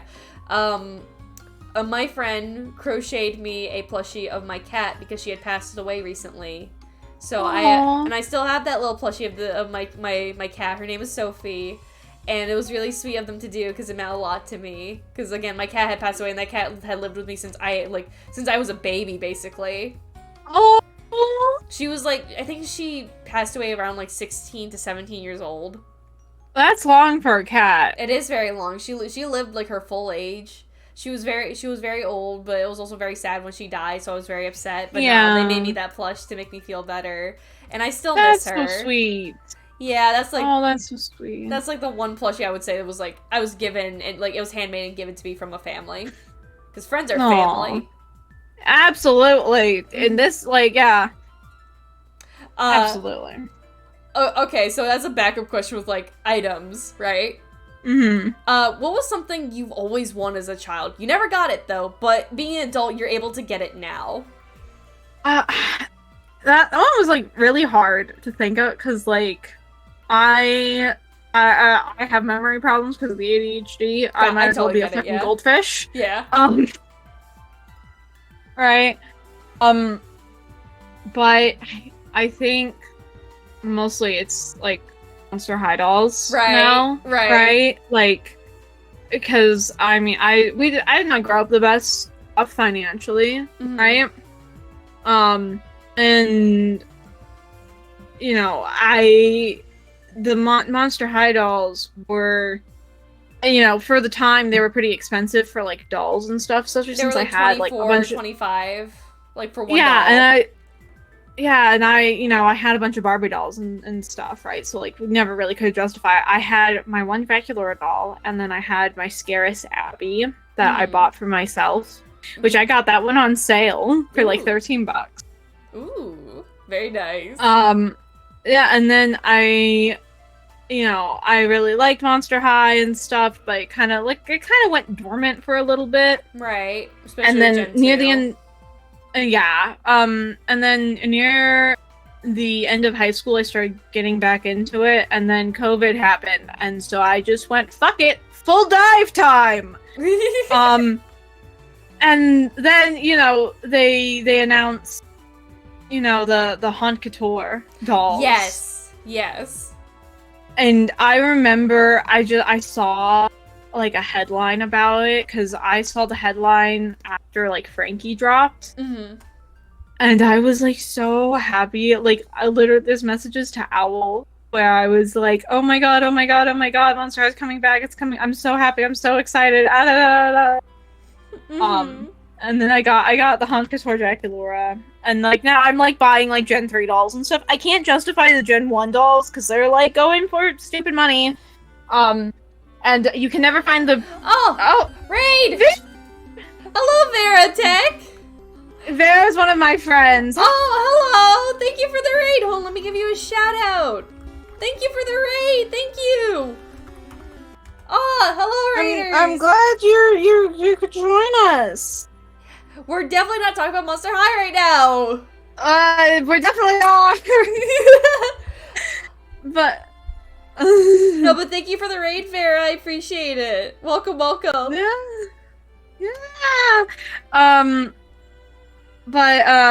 No, like, I can't, and you can never find the reproduction dolls. Like, even though they say they're in retailers, I've never seen any of them in any of the stores. I have never seen a single... Oh, thank you, Vera, for the follow. I appreciate you so much. Thank you. I've never seen a single pre-production doll in stores in my entire life. Like, no, I remember... They said they're in Target, but they're not in Target. They're not in Target. And, like, I remember when the first wave came out with, like, the 4 of them, right? Yes. And it was, like, Walmart. They're at Walmart, right? I had a friend who works at Walmart who was working in stocking and was like, yeah, I have no idea, dude. They're nowhere on the list. They're not coming here and stuff. And I'm like, what do you mean? What do you fucking mean? So he's like, if you're gonna say they're at Walmart, put them in all the Walmarts! Yeah, like, listen, I'm used to it. Yeah, no, Vera's gotten the Monster High rants too. Good. And like, I have not seen any of the. I've not seen Abby, Gulia, or Spectra, or like Deuce or Cleo. Mm-hmm. Right? Like, where are they? Where are they, Mattel? Where are they, Mattel? Are they only in like the big cities? Because if so, I have problems. Like, it's so. We want to give you our money. Let us.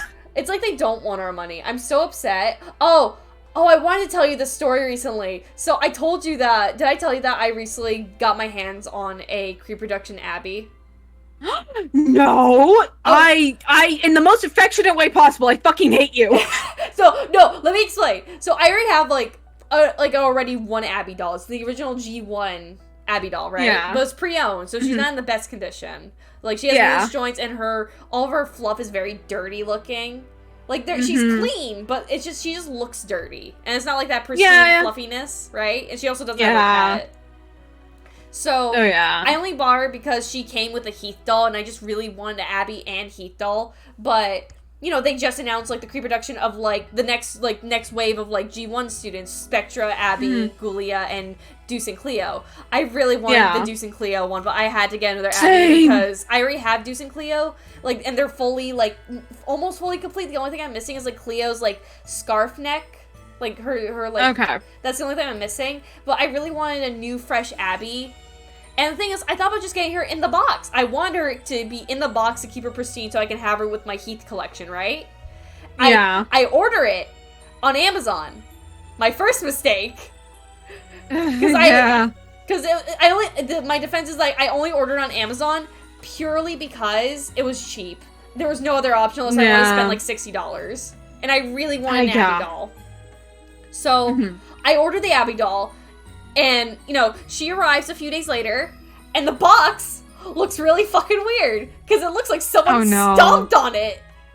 Oh no. It gets worse. I bring the box upstairs, and I grab, like, my box cutter, and I open the box, and, like, I open the side flap, and I see the side of the Monster High box, right?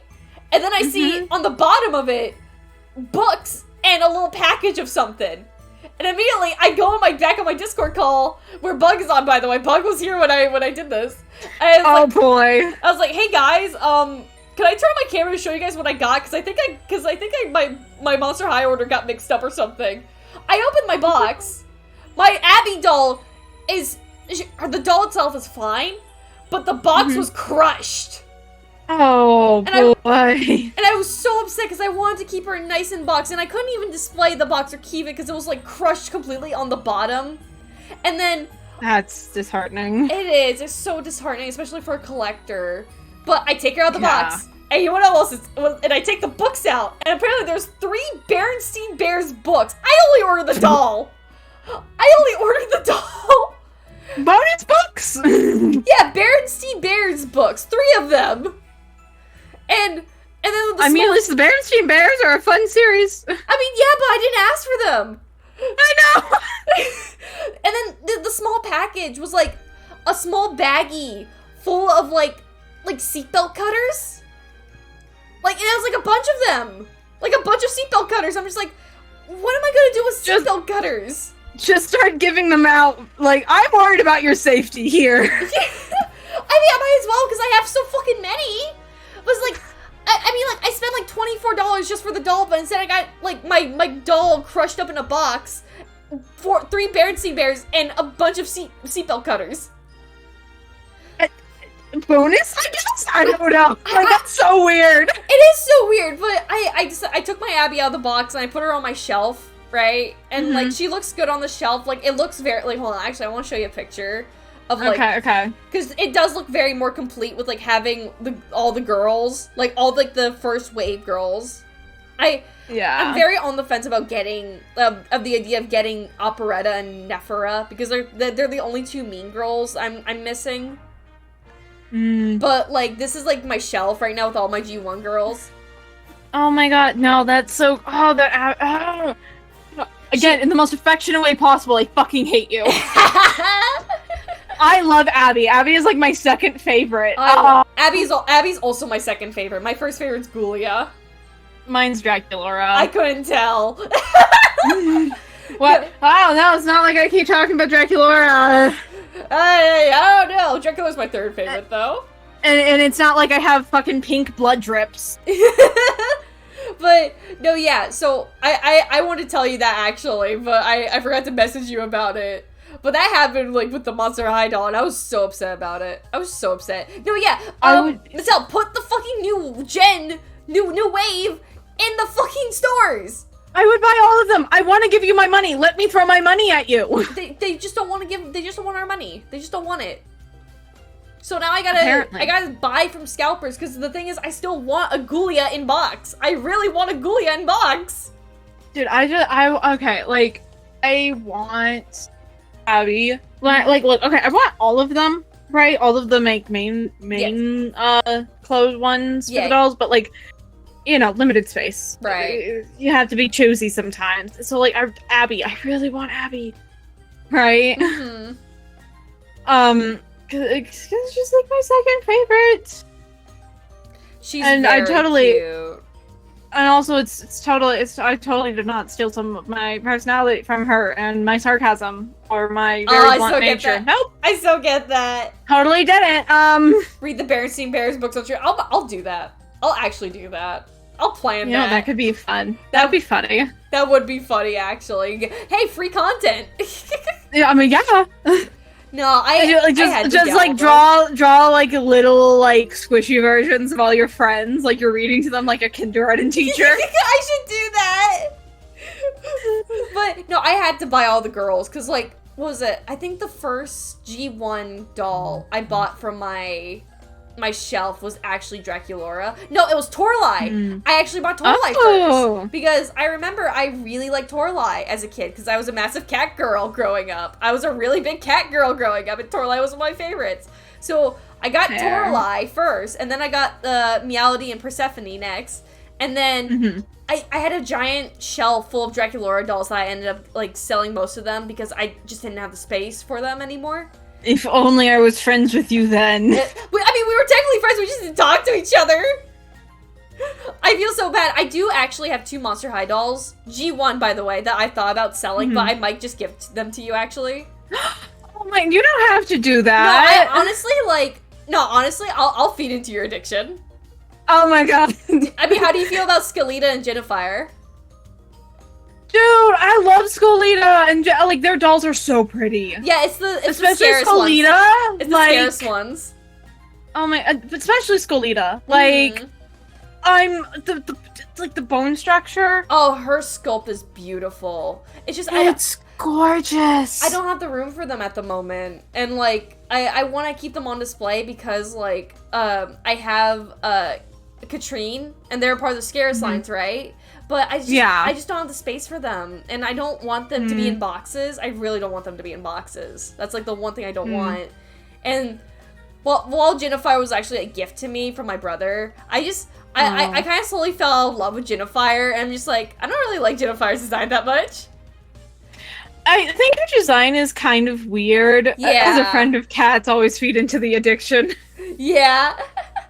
But her in the like movies and the webisodes, I think it reads kind of weird. On the dolls, I think it's beautiful, right? Like the gold skin, like really translates more. No, I think she's beautiful. It's just more or less like, again, I don't have the space, and I'm just not that attached to her.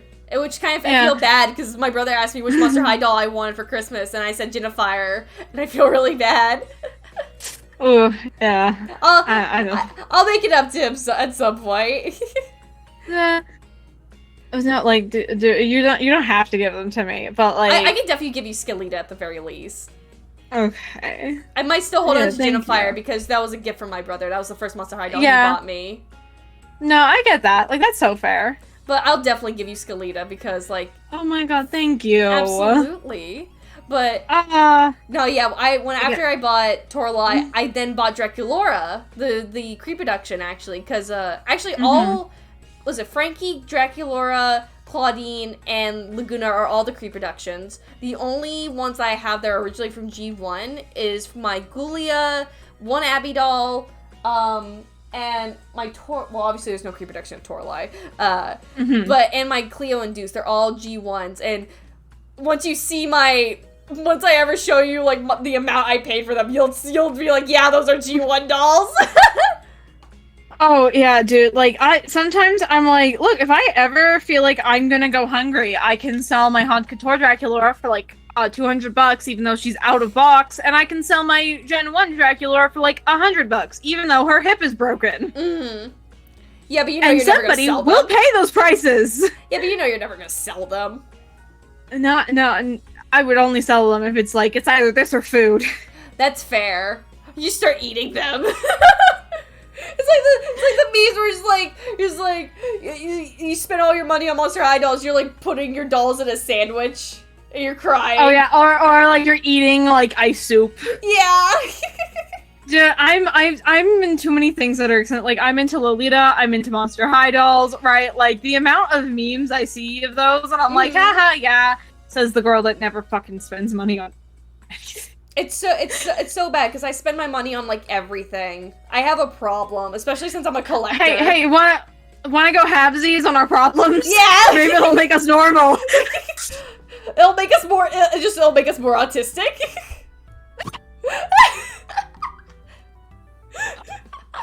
Oh my god. It's okay. We're both autistic. I can say that.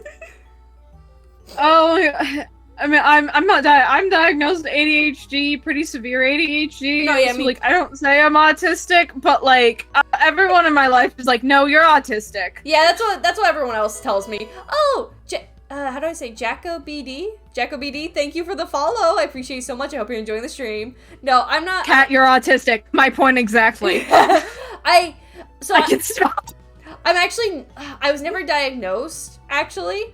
But, like, everyone around me tells me, like, Tim, you're actually very autistic. I'm like, okay, I can see it. Yeah, I'm pretty autistic. I mean, my dad is pretty obviously autistic, right? Mm-hmm.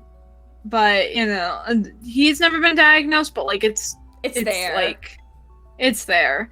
You know, and, like, he got, like, Rodai 1, thank you for the follow. I appreciate you so much. Thank you. I hope you're enjoying the stream. I appreciate you so much. Sorry, you keep going. But it's fine. I get it. You gotta do our jobs as streamers, man. Gotta do a job as a streamer. Hi, my name is Jake. Nice to meet you. Nice to meet you too. Hi. No, he got like, I think it was like close to 200 on the RADS test. My dad. Yeah, no, he's autistic. Ooh, speaking of my father, I was just informed there was food. I'm gonna BRB again. I'm gonna come back with food. Oh yeah, go get that food. Yeah. Okay. Alright. So talking about autism, huh? Just a little bit. Just a tad bit, because we're both on the spectrum. My therapist says I don't have autism, just ADHD, but other people say I might have it. That's like the thing, honestly. I never been diagnosed because doctors will tell me, he's like, no, you're pretty normal. But they're clearly doctors who who like are their specialty is like working with people who are on the spectrum. So like I've always been told otherwise, but I always like everyone says like, "Oh, if you're autistic." And I'm like, "That's how I am. I'm like that. So am I autistic?" It's very much like a question like I wish I was diagnosed as a kid. I feel like I was diagnosed as a kid because I had to be placed in a lot of, like, reading groups to help me read because I could not read for the life of me as a kid. I had a really hard time paying attention, and I was very loud. Like, you know, I had the things that people would say that I'm autistic, so... I might actually have autism, but not that bad. Autism's like a spectrum, and I feel like not many people really talk about it, honestly. I feel like more people really need to talk about it. And thankfully, we do talk about more nowadays in media, which I am thankful for. I just wish that it was more of a frequent thing that was more looked into, especially into adults. I feel like people with, like, adults with autism is very underlooked. I actually did, like, a whole essay for my college class last year about how adults with autism have way more struggles because they weren't diagnosed as a child. And I feel like we need to talk about that more as adults, honestly. Like, more research and more, like, care needs to be put into that. Because people, adults with autism, like, really do struggle to, like, you know, to continue to fit in with society, quote unquote. And it's really hard to develop and grow when, like, it's kind of like you feel like you're being shamed when you weren't really given much help as a kid. I mean, I'm happily engaged. Oh, I'm so happy. I'm happy to hear that. I'm happy to hear you're happily engaged. Aw. No, yeah. But, yeah, 2 years. Aw. Oh, congratulations on 2 years. Oh, I love hearing about people's, like, happy, love lives. I love hearing that stuff. I'm a sucker for romance. But, where was I? Oh, yeah. I knew we were gonna talk about Monster High dolls. I knew when I was gonna bring a cat, we were gonna talk about Monster High dolls. I just knew it. I'm having fun with it, though. Chat, I hope you're doing well, by the way. Hope y'all are being entertained by our rambles and enjoying everything. Oh, I got a stretch. Thank you, Dual Tracks, for the stretch. Ugh. Oh my goodness. A Tim. A Dual Tracks. Oh my god, my back. Ugh. Gotta love the ADHD plus autism conformability. So true, Sarah. So true. I'm having a really fun time, by the way. I hope you're all having fun. I really love doing these interview streams. I should do them more often, actually. I bought root beer and they are cooling. That is so cool. I'm actually not much of a root beer person. I like the flavor of root beer, but I don't really drink it if I have the chance. Like, if I have the choice with root beer or anything else, I won't choose root beer. But if I was like, we only have root beer, I'll be like, okay, I'll have root beer. Hello, I'm back. It's like a podcast, I'm having fun. Oh, welcome back. What kind of food did you get?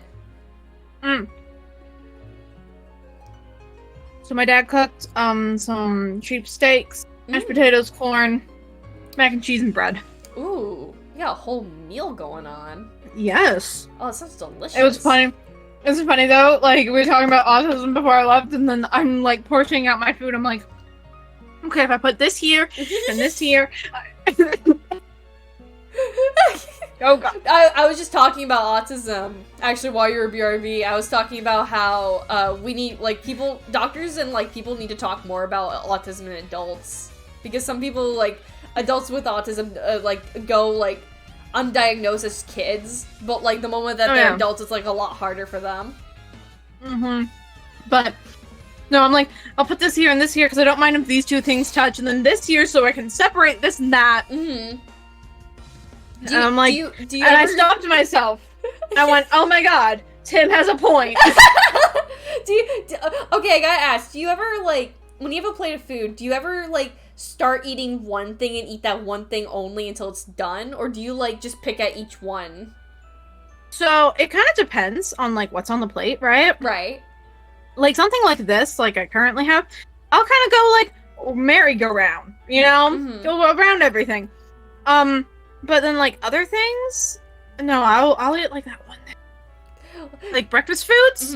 I don't know why breakfast foods. I'm like, no, I'm gonna eat my eggs, and then I'm gonna eat my pancakes, and then I'm gonna eat my bacon. With me, it's like, it's always like, if I'm like given like a plate, like if I was given like your plate, for example, I would only eat my meat first, and then I'll go like the best thing I want to eat to like the next best thing, and then the next best thing, and I'll leave the worst to last.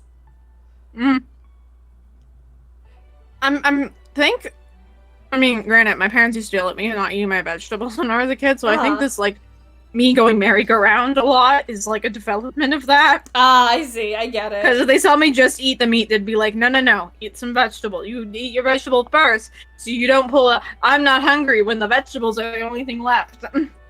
I get that. My parents didn't do that. They just tell me, just, like, eat your vegetables, and I'll just sit at the table and not eat my vegetables at all, because I didn't like them.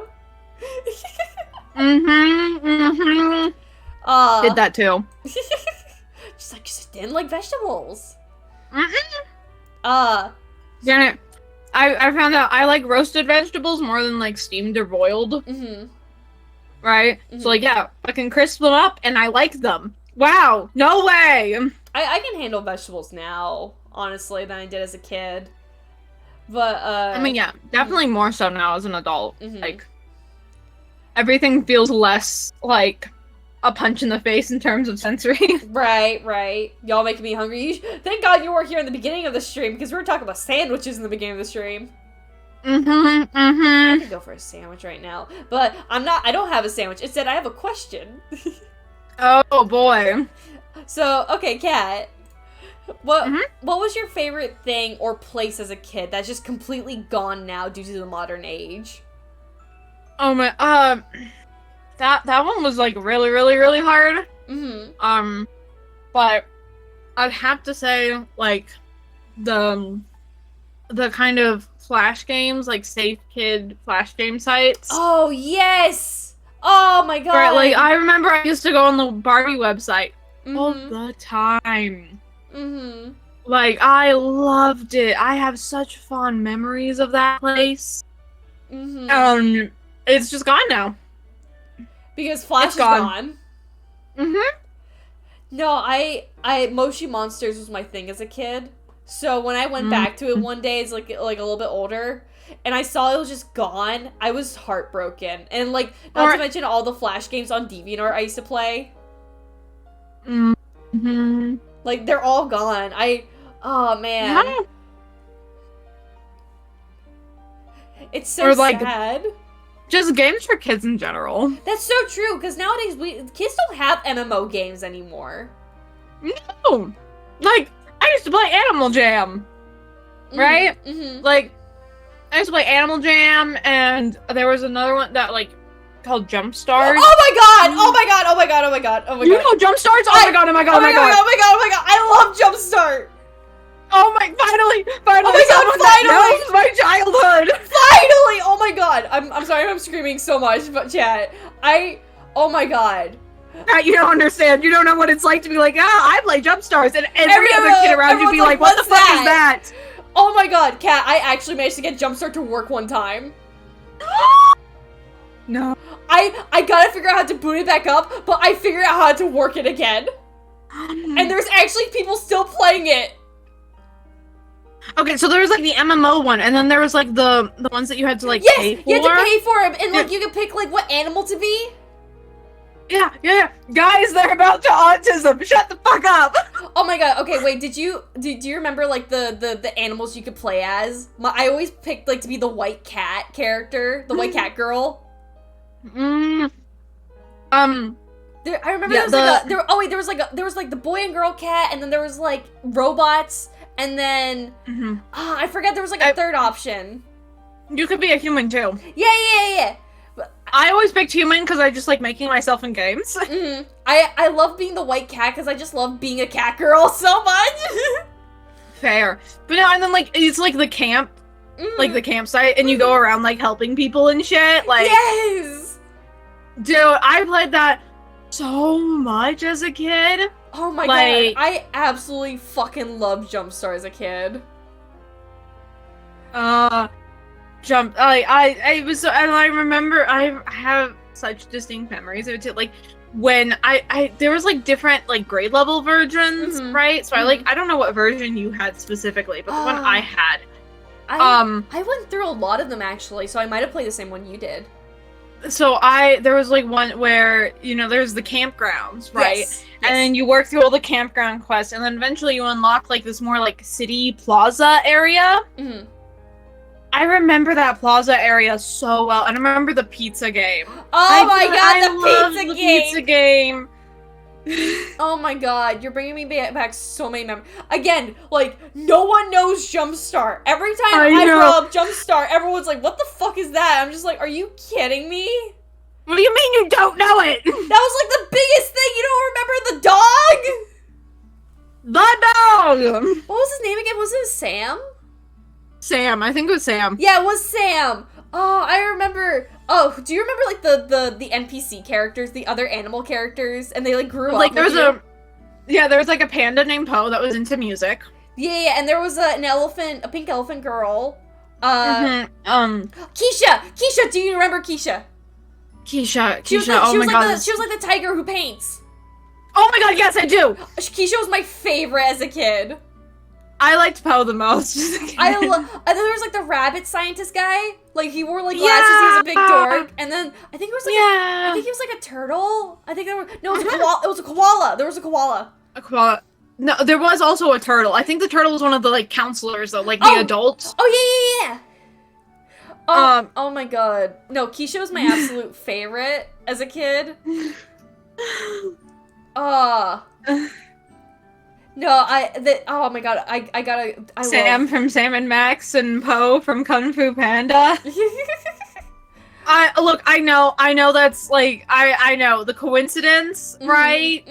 They're like, the dog is named Sam and then Poe, but okay, Jumpstart came out before Kung Fu Panda, okay? It did come a little bit The later. true Poe is from Jumpstart, okay? The true Poe.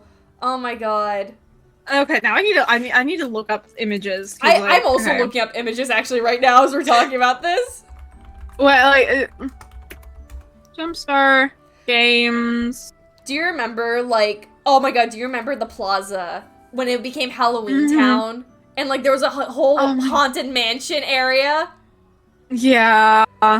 Oh my god. I was in love with all that. My brother would play Jumpstart with me. Like, he would be over my shoulder watching me play. And he would love the Halloween event so fucking much.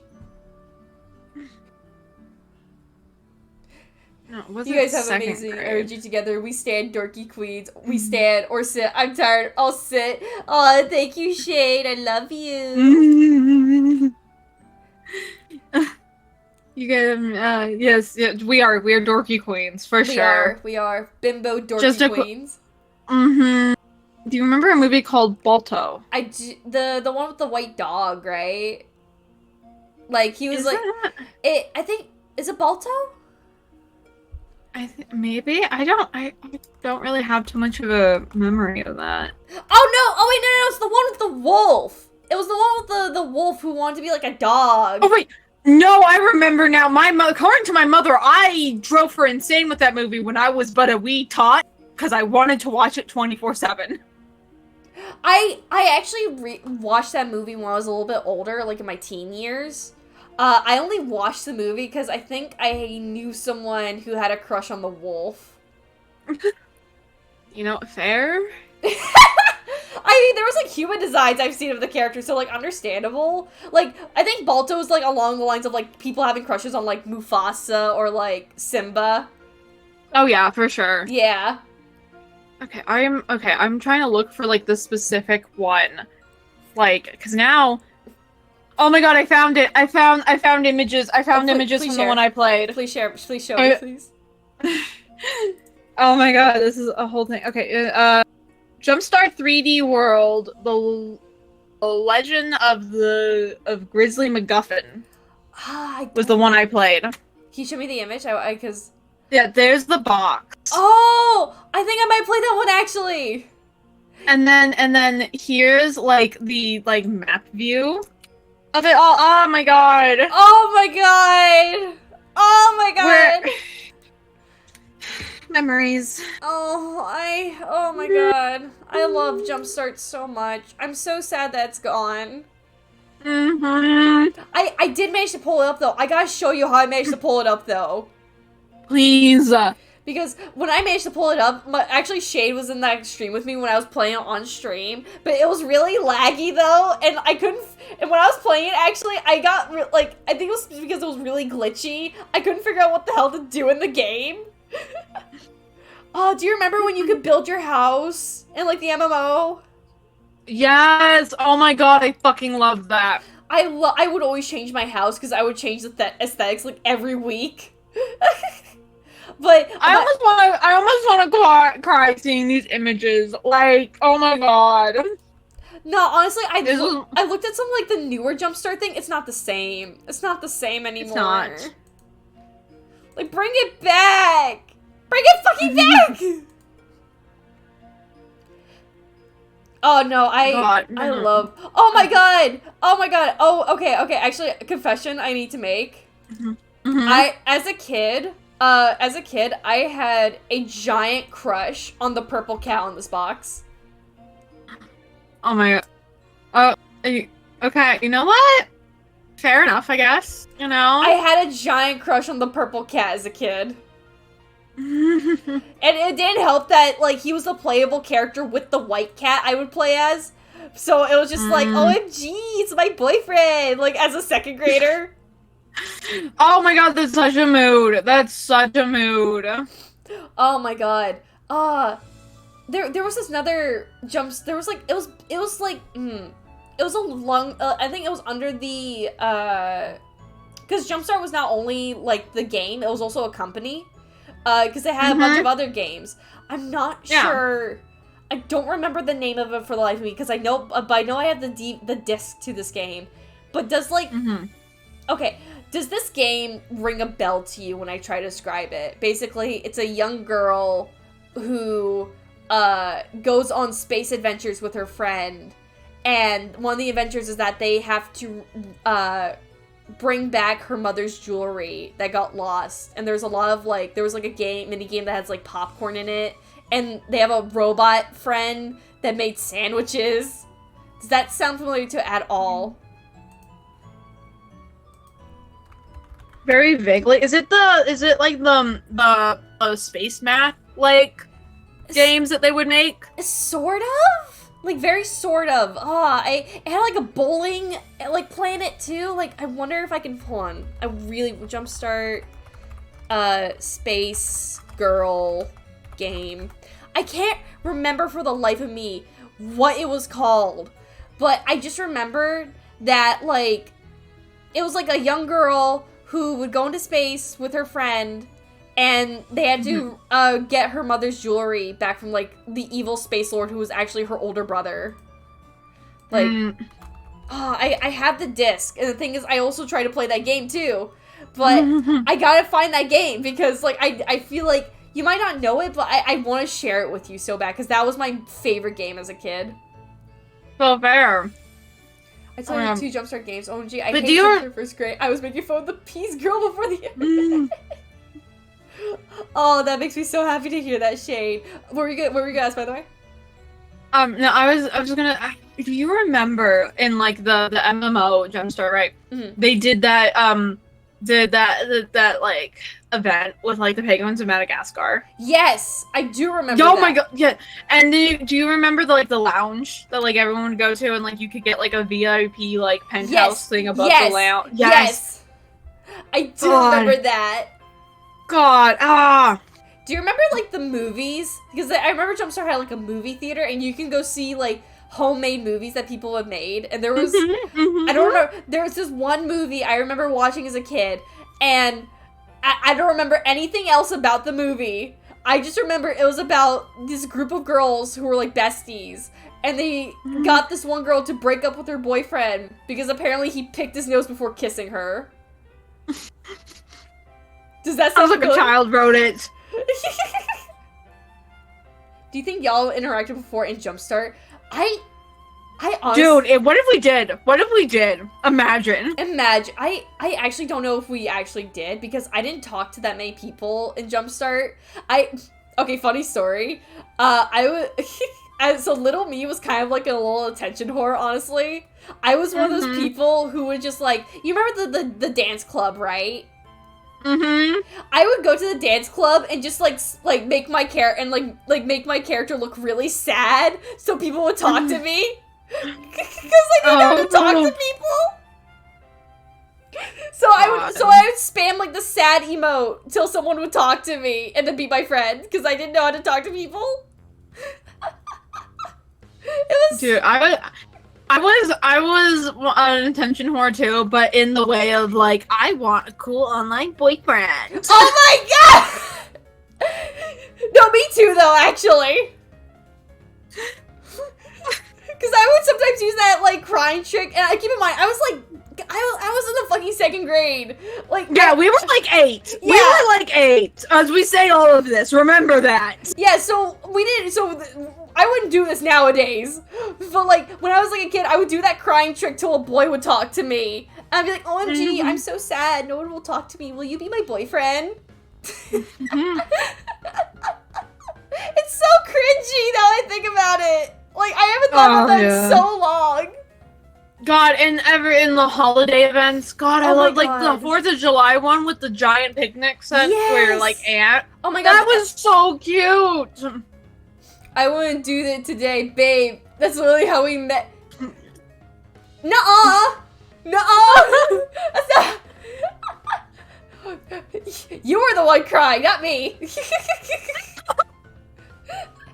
No, I'm joking. The way we met is that, like, off topic, the way me and Shay met is, like, I literally told him I threw up before he, like, confessed to me.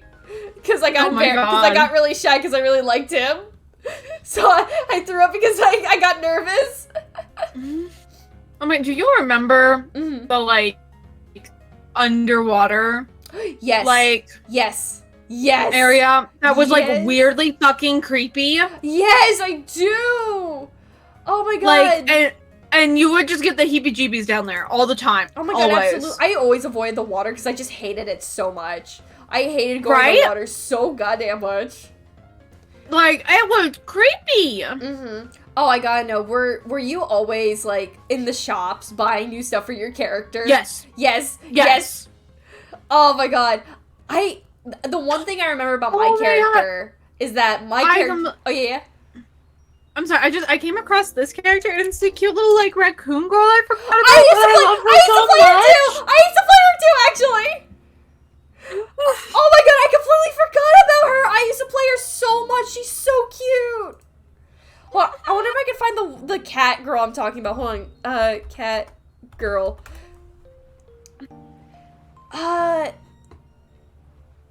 Hold on, I'm trying to like find her. This is the cat girl I used to play as a kid. Oh, okay, now I remember. I remember the species you could play as now. You could play as cats, robots, or was it fairies? Yeah, fairies. You could play as fairies. That was the other one. Oh, that's right. Oh, I my forgot god. you could be rhinos. Like, because this was like the. Oh, oops. I didn't mean to do that. Because this was the player select you could do on some of the older games. It's a really bad image, but you get what I mean. Oh my god. Yeah, you could play as, like, dragons. Yeah. Oh, they were dragons? I thought they were rhinos as a kid. No, they're dragons. I thought they were rhinos. Oh my god. No, Jumpstart has always been my home. Like, Moshi Monsters is where I went after Jumpstart, but Jumpstart will always be my home. Like, do you remember in libraries, they would have, like, Jumpstart minigames, like, pulled up on the computers for kids to play? Yeah. I would always be on those every time my dad, because every Saturday, my dad would take me and my brother to the library, so we could get, like, either movies or books or VHS tapes. But I would always go directly to the computer, because my dad would be worried that I would run away. Because I was one of those kids that would just run away a lot. But yeah, you were a runner. Yeah, I was a runner. So, but the computers is where I would always stay. So, my dad's just like, all right, play on the computer. I'll be right back. And I'll be like, I'm going to color in the picture. And then all of the like reading and math.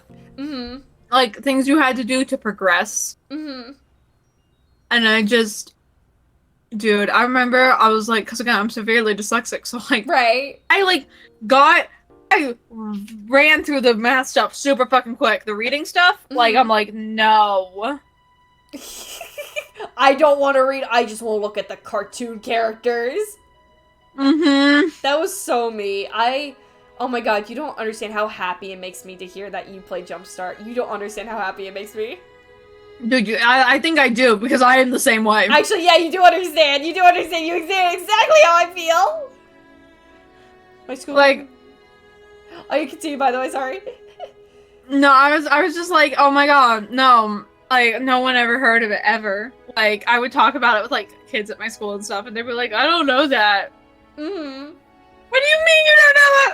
Like, it was such a big MMO game. How could you not know that? Okay, that's a Twinkie robot. It was weird. Oh my god, I don't remember that one, Shade, but oh my god, so crazy. Oh my god, Kat, we gotta figure out how to play Jumpstart together. We can do it on stream. Yes, yes. I managed to pull it up once. I will absolutely pull it up again. The thing is, it's like they're really old programs is the problem. So it's like it's like they're not compatible with like Windows 11 and shit. No, they're not. So it feels like you're downloading a virus, but you're not. They're just old programs.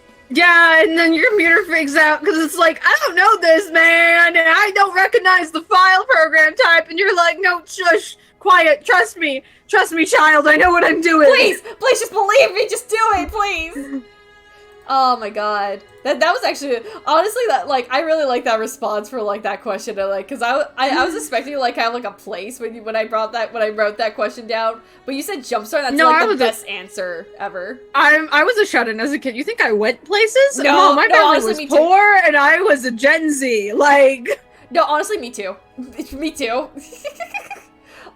Speaking about questions, so as a child, what was your hyperfixation? And has that hyperfixation left, or does it still linger? Or is it 100% still a part of your everyday life? So, I had a couple, right? Mm-hmm. And some of them, like, not so much like they're still here, but they've, like, evolved. Like, they're fucking Pokemon. Mm-hmm. You know? Like, these are obviously connected, but, like, they're different. Right. One of them is, like, I was really obsessed with mythology, as a kid. And now it has turned into a hyperfixation on theology. Really? Yes. Dude, it might sound so fucking weird and random, but dead ass, I could go on a, like, 2-hour rant about the history of Christianity, how it has affected the world, right? How it plays into our modern life. Like, I've done everything, the whole shebang, right? Like, I remember one time my friend accidentally made a joke of, you know, oh, is Santa God, right? Yeah. And they unknowingly triggered an hour-long rant about how, well, yes, he would be under the Christian mythology because, you see... That's so crazy! Yeah. Oh my god. Yeah, it's, like, the most random fucking fact about me, but... I love that! But... I mean, I'm not gonna get into that here because, like, this is not the time or place. But, right. So that's turned into, like, theology, and that's also, like, kind of played into, like, I have a hyperfixation on, like, you know, people and how they engage on things, right? Stuff like I used to people watch all the time. In another life, I'm an anthropologist. I'm convinced. He's like, yes, humans. Yeah. Dead ass though. Like, if it wasn't for the fact that, like, college is so expensive and there's, like, very little jobs in the field, I would be an anthropologist. Like, can you all imagine a Batgirl VTuber anthropologist? Jesus. Honestly, that's a story. I mean, yeah. Santa is God, you say. Santa is a god, not the god. Okay, very important distinction in the Christian mythology, okay? Santa is a god? Yeah, because, okay, there's the god, right? Like, big capital G god in Christian mythology, right? Which along with that, we have Jesus and the Holy Spirit. You've got me talking, no one can stop me. This is so weird. I'm so sorry. No, I love this. I love this. Don't apologize. I'm gonna stand out. The Christianity, you'll see, it's gonna be wild. Oh, thank you, Joe, by the way.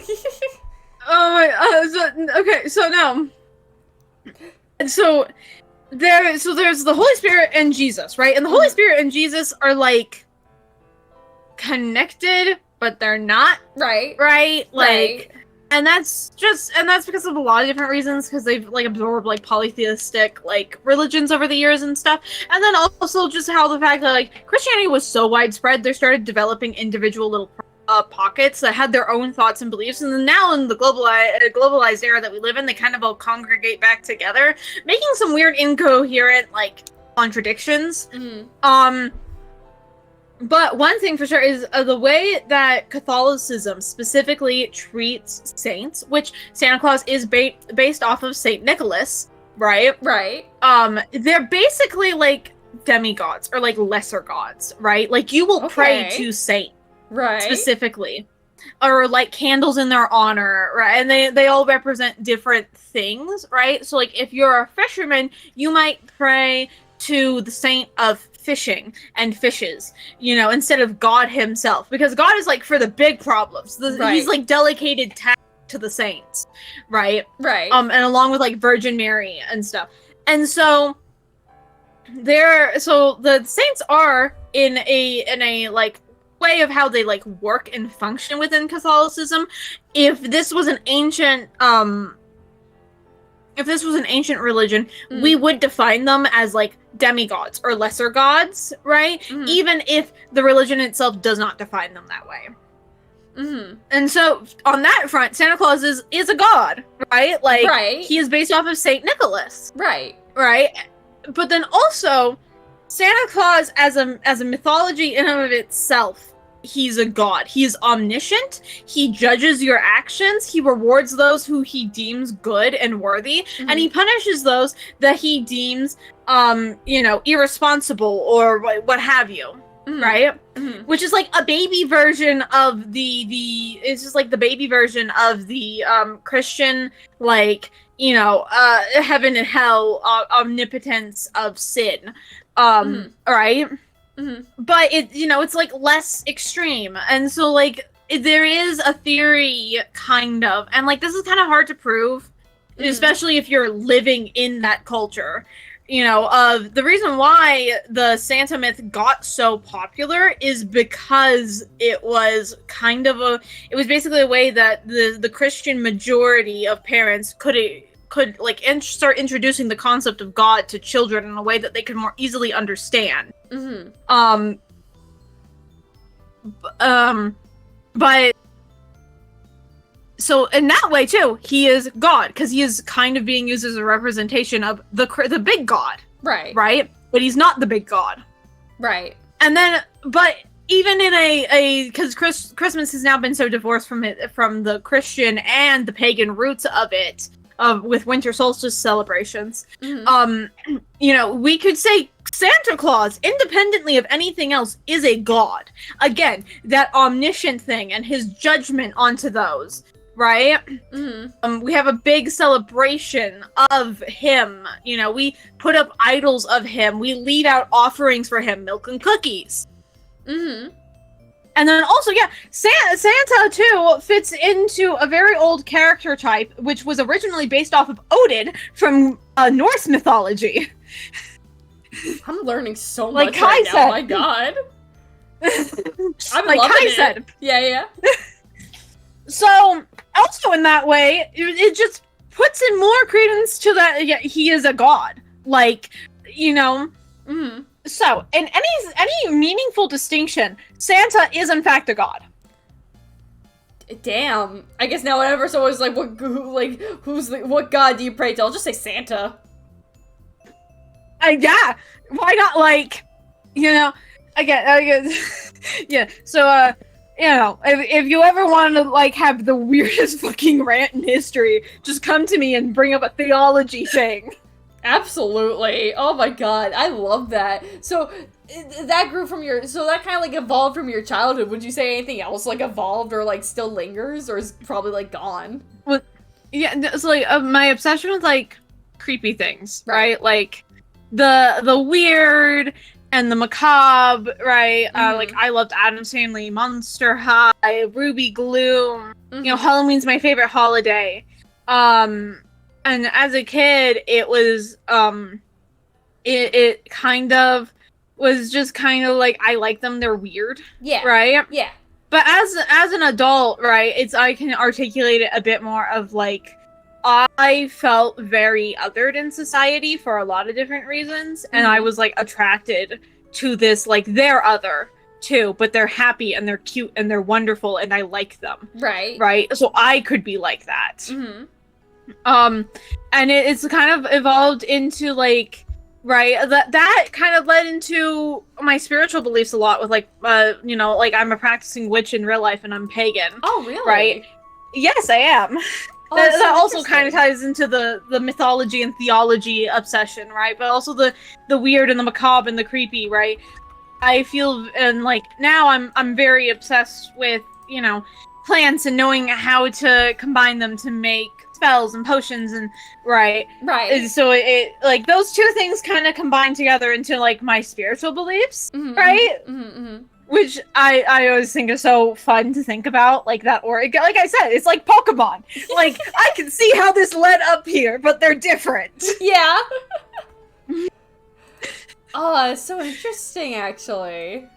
You're such an interesting person, Kat. I hope you know that. Thank you! Thank you! Of course! I mean, I'm a very weird person that has a lot of really weird corners of shit. No, you're so interesting to me. You're the type of, like, weird person I love to hear about. Oh, thank you! This really means a lot to hear. Thank you. Of course! Speaking about weird, okay, first fictional crush. Do you still got it? Who's that first love? So okay, I was kind of boy crazy as a kid. I'm not gonna lie. Me too! We shake hands! We shake hands! hands! And also, it's funny looking back, right? There's like characters where I'm like, I love her so much, and I never could articulate why. And now I'm looking back and I'm like, that's called a gay awakening, Kat. She didn't know. She didn't know better. Right, like characters like Jessica Rabbit, right?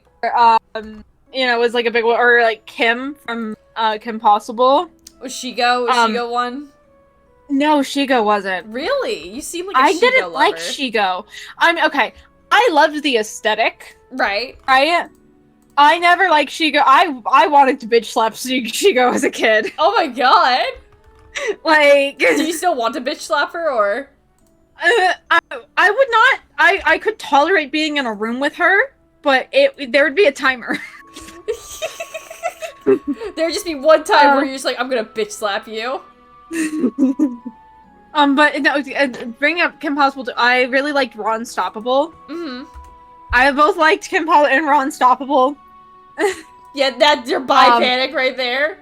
Yeah, and then also, I definitely have, like, women, there's, like, a couple more different types I like, but men, there's, like, a type. Okay, what's that type? I got it. And you'll notice that. What's that type? So, okay, some of my childhood were Unstoppable. Shaggy from Scooby-Doo. I'm seeing the type. Yeah. Okay, I've already connected most of the dots. Like scrawny, like almost like goofy guy, but also like scrawny, goofy, like sad and pathetic. Yeah, pathetic. Sad, pathetic. Sorry. Who else was there? Like Shaggy, Ron. Yeah. So there was Shaggy, Ron. There was I like Sokka from Avatar. Oh, you would like Sokka. I would like Sokka. Oh, the whip. Ouch. It's okay. That. I mean, it's like hard to. I have like memory gaps from my childhood just because of my like ADHD and stuff, right? So it kind of makes it hard to remember like specific things. But then I'll have like flashbacks. Like I'm not gonna lie, I kind of I vaguely remember Jumpstar, right? Right. For like in the back of my head, there was like flashbacks. I'm like, yeah, that was a game. I don't remember much about it until like this, and then randomly something was like, oh yeah, I have everything remembered now. Now when you're around me, you remember everything, because I don't shut up about my past. But there is like a couple, do you remember Jake Long, the American Dragon? Yes. The Spud, I think, was his name. Was that he was like the friend, right? Yeah, he was the friend. He was the scrawny, pathetic one. Right. Yeah, of course, naturally. Naturally. So that was like your type as a kid.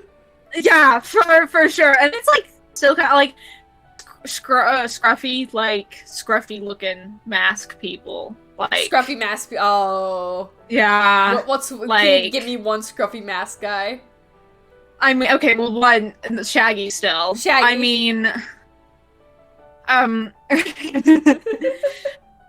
oh god. I'm like kind of embarrassed saying this because it just sounds... No, go ahead. Right, but like, I don't have a picture of Owl already, but Owl's pretty scruffy in her life. So Peter Parker, yes, I do. I liked Peter Parker as a kid. I did. Did you like Spider-Man though? I mean, like, I liked Spider-Man because he was Peter Parker. But you like Peter Parker though. Yeah.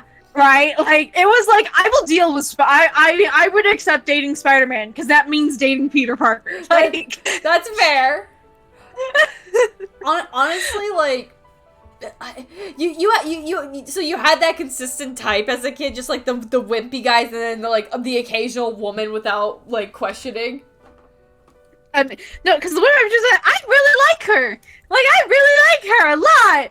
Right? Yeah. And like, no point did my brain like connect the dots that like, oh, you like them the same way you like the men, you dumbass. Like, you're talking about fucking Spider-Man without me? Peter Parker, but like, sure. Oh, 2023, the Mandalorian, thank you for the follow, I appreciate you so much. Thank you, hope you enjoyed the stream. That's insane, because my type was Scar from The Lion King. Honestly, like, I don't know what my type was, like, as a kid, actually, because one day because when you're a kid, sometimes your crushes will, like, be the same characters, like, same age, right? Because one time I had a crush on, like, Diego from Go Diego Go as a kid. You know what? Fair enough. But then, like, it would soon develop into Woody from Toy Story, and then Sonic. I remember you bringing that up. Yeah, I had a crush on Woody, and I would marry him as a kid. Yeah. And then my feelings would then translate to liking Sonic the Hedgehog, but then my biggest, like, childhood crush of them all was Mewtwo, and that lasted till middle school. I was in love with Mewtwo, and the thing is, I don't know where my taste of men really went from there. I have no idea. There's very little consistency. There is no consistency, because, like, I liked Mewtwo, and then after Mewtwo was Foxy from Five Nights at Freddy's, and then after Foxy, it was Donatello, and then after Donatello... no, Donatello, we can shake hands on Donatello. Oh my god, yes! We can shake hands on Donatello. I loved Donatello as a kid. Like, that was, like, the only, like, animal I liked as a kid, right? I mean, okay, I don't... Which version of Donatello made you fall for him? Oh my god, so, okay, I watched a couple different versions of, like, the Teenage Mutant Ninja Turtles as a kid. Right. I liked Donatello from, like, I forget the specific, but, like, the 2004, like, really edgy 3D movie. Oh, I remember that. Do you know that one? Yes. Yeah. I didn't watch it, but I saw so many clips, and I also loved the song, like, Shell Shock from that movie. When, like, Raphael became, like, the bad guy, got that suit of armor. Yeah, that was such a cool fucking scene. Yeah. So I liked that Donatello. I also liked the 2012. Oh, was that Nickelodeon? Yeah, the Nickelodeon one. I feel so bad. He was done so dirty in that one. He was. Like, they went too far with his obsession with April. Like... They did. I really did not like April at all in that show. I mean, like, April was fine. My issue was they had one joke and one thing with her, which was Donnie had a crush on her, and that's all they fucking did for both of them. I didn't like April because I didn't like how she treated him, honestly. Like, that was my thing as a kid. I don't blame her. Like, look, I might be willing to date the turtle. Doesn't mean everyone's willing to date the turtle. I'm so embarrassed to say this, because, I like the Teenage Mutant Turtles, right? But my reason to like Donatello was one specific design, and this was 2014. It was the Michael Bay version. Oh my... Oh my god. It was the Michael Bay version Donatello. No, hear me out. No, listen. My chat. Okay. I'm listening. My chat. I'm listening. My chat's not listening though. I can explain. Literally, I can explain.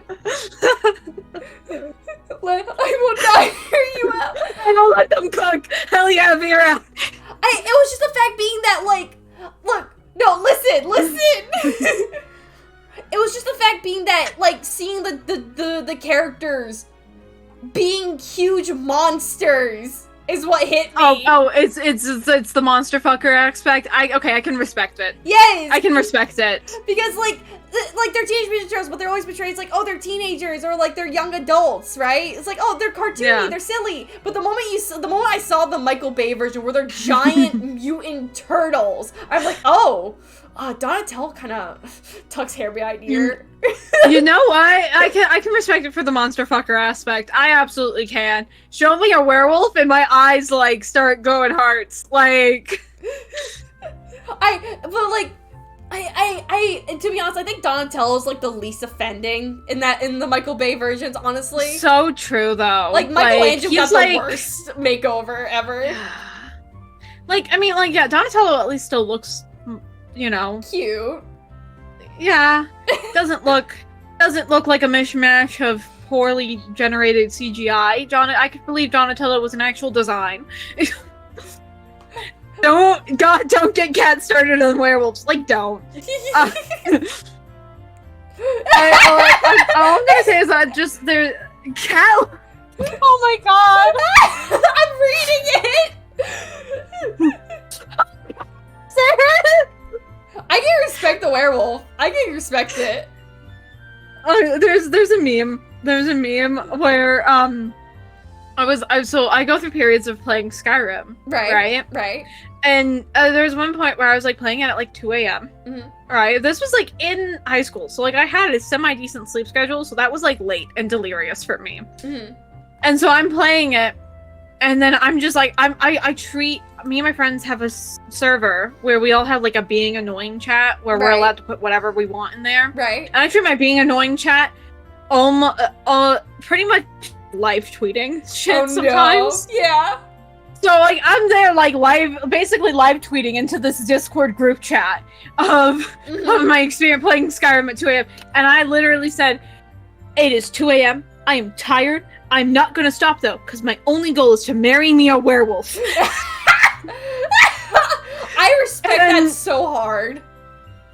And now, like, it's like a thing where people will like, my friends will be like, "Hey, Kat, you want to marry yourself a werewolf?" Like, and the fact I worded it like that, like, not just marry me a werewolf. Like, I was passionate about getting myself a werewolf husband. It's so funny you say that because, Kat, did I ever tell you that I'm working on a monster dating game? No. There's a werewolf in it, and he's a dad. Oh no! And he has like a dad bod, and he's really sweet. Oh no! I guess I gotta have to marry myself a werewolf again.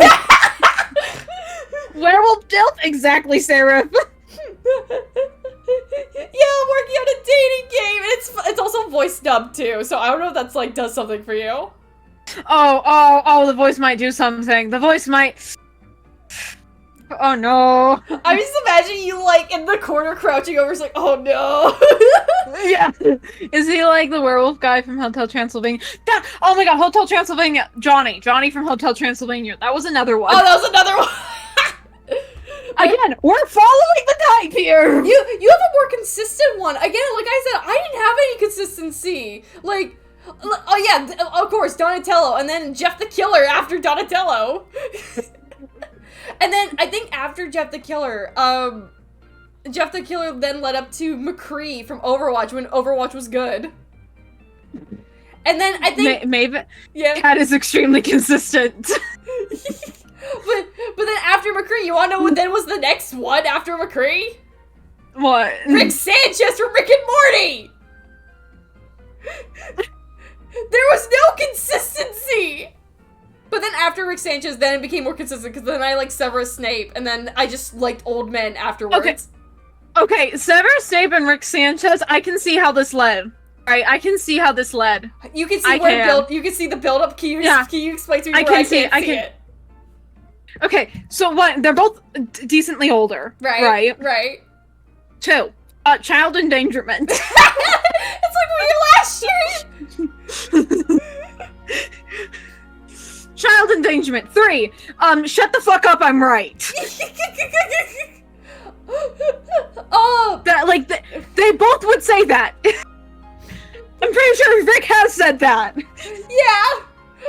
I don't like Rick anymore, thankfully. So like Snape has still stayed the same. And then after Snape, I'm trying to remember who came next after Snape as like a giant hyperfixation. I think Severus Snape stayed with me for so long for high school. I think the next hyperfixation I got was like it was like fucking Goemon and Jigen from Lupin then. Wow, that's so specific. It is very specific. Okay, but if we're gonna get into like anime and stuff crushes, right? Like, oh, dude, that's when like the floodgates really opened. Oh god, like where the pathetic men were out the window. Because now, okay, but like Bucky Barnes, Winter Soldier. So true, so right. Oh my god, I'm dabbing I don't get it. I don't get it. I don't get it. Get it? I don't get it. The Romanian, like Russians, like okay. First of all, do you? Okay, like I can get it. I can get it from like an analytical point of like I can understand how someone could like this. But however, I don't. And like, like even from that objective standpoint, when I like understand this list of characters, I'm like, but really, like like the dual. We got over it before. I don't get her. Like the bilingual, he's like huge. The metal arm he could crush you with. Okay, that's another thing. I like. There's very few. I don't normally like muscular like guys. That's right? fair. There's very few muscular guys. There's your issue then. There's the issue then. You don't like muscular men that much.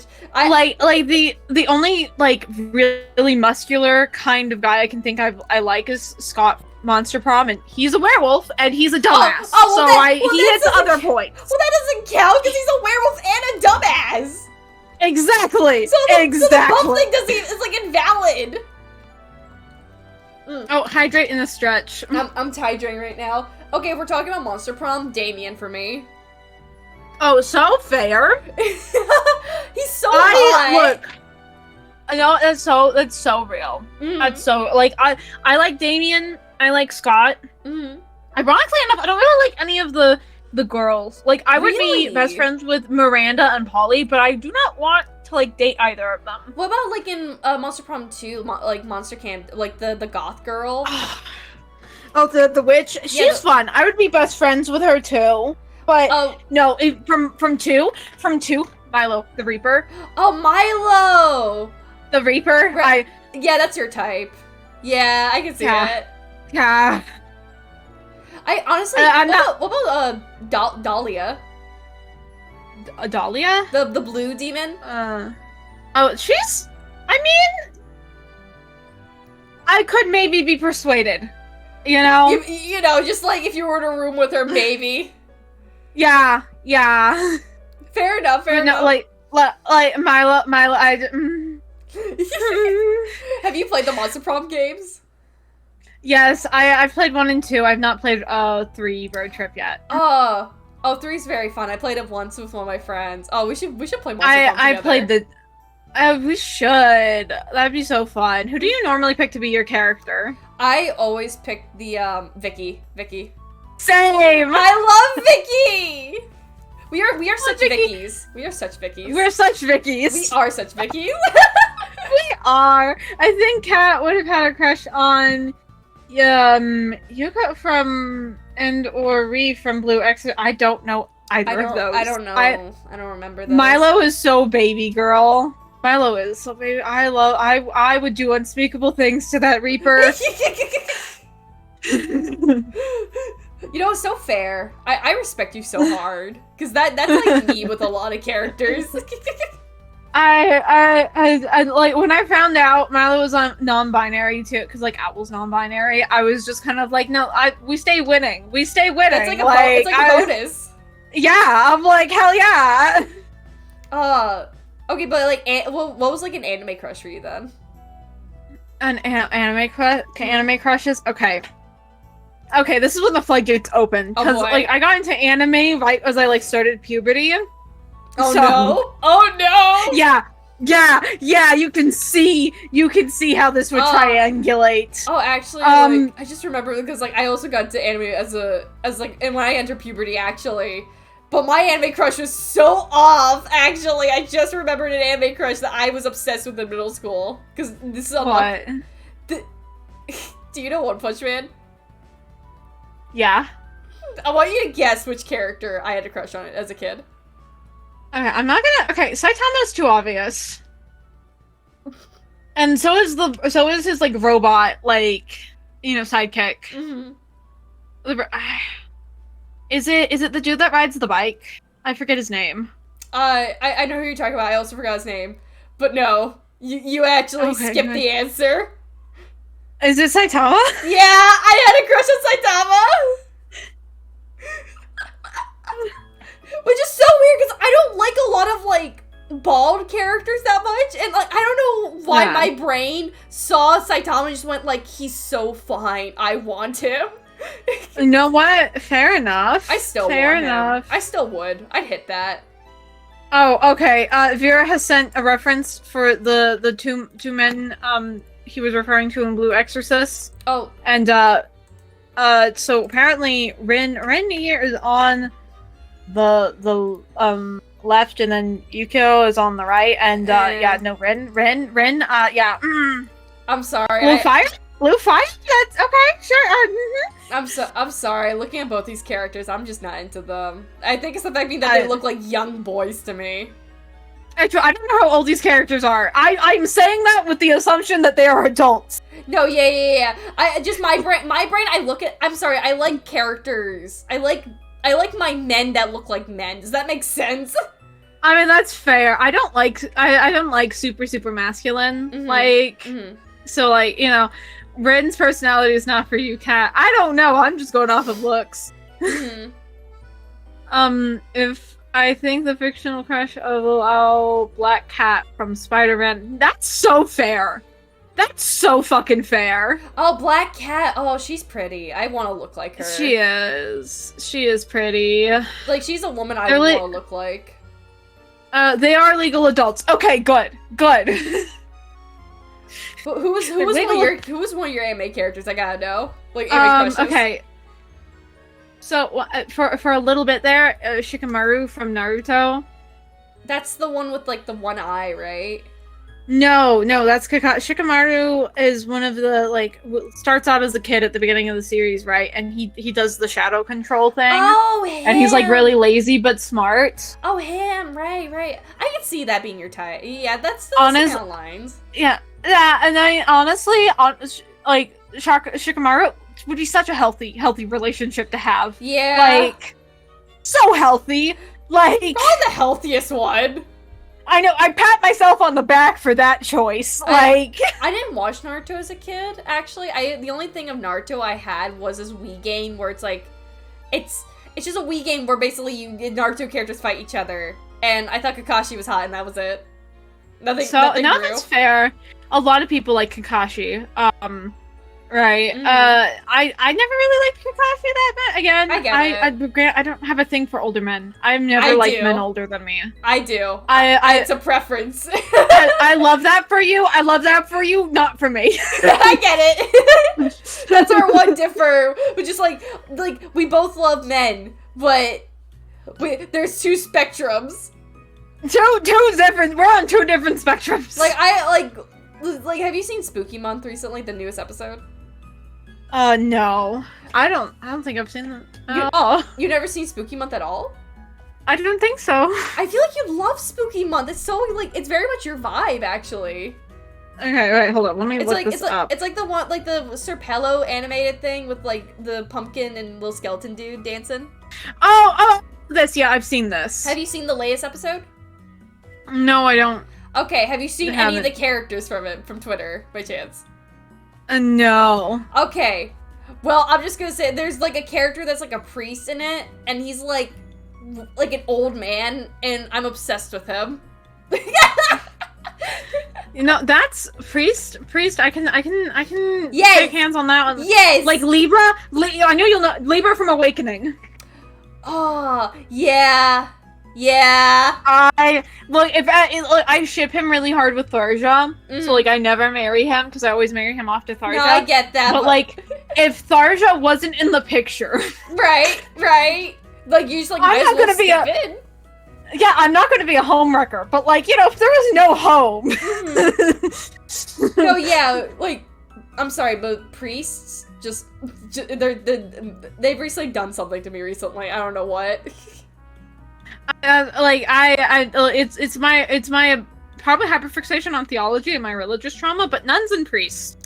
You get it.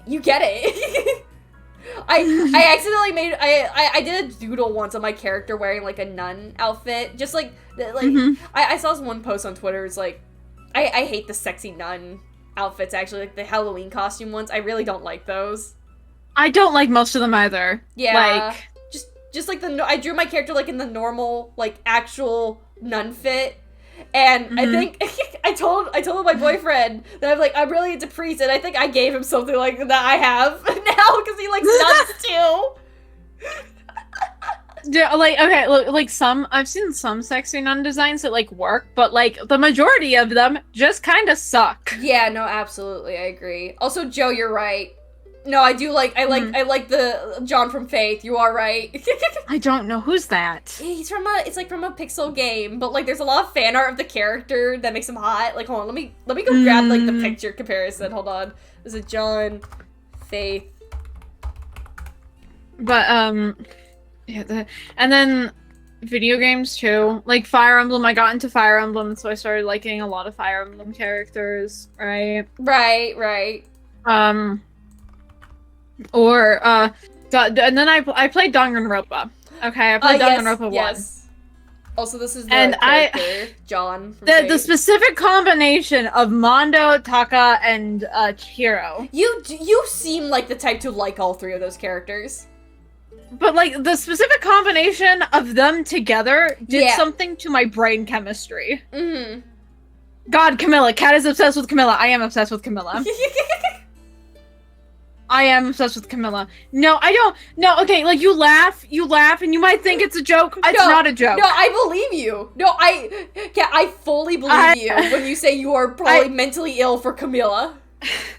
I think last time I did a count, I have made over 30 drawings of Camilla. That's so based. And that was the last count. There's more now. Your obsession for Camilla is the same line for me with Maxie from Pokemon. I'm in love with that man, and I don't know why. Dude, I bought her Camilla axe out of spite for Christmas because she said I couldn't. Yeah. They made a joke I'm gonna get you this 1 year for Christmas, and I said, that's so much money. Don't you want, huh? Yeah, now I have it. I think mentally ill for Camilla is an understatement. Okay, listen. I get you. For more content, I had this morning. I was doing my journal stuff this morning, right on my glorified tablet that is my Microsoft Surface Pro. Yes. I just always have to make fun of this thing because it sucks, but I have it, so I still use it. Yeah. But so I have one Camilla background on my Surface Pro. Mm-hmm. I have one Camilla background on my drawing tablet, and then I have a completely separate one on my monitor. There are 3 images of Camilla at once on my electronic devices. That's so base, though. And the only reason why it wasn't 4 is because currently the background on my phone is Sylvain, not Camilla. I love that for you so much. I'm so glad you could tell me this. And I edit Fire Emblem wallpapers for phones, right? For fun in my spare time. That's my little hobby.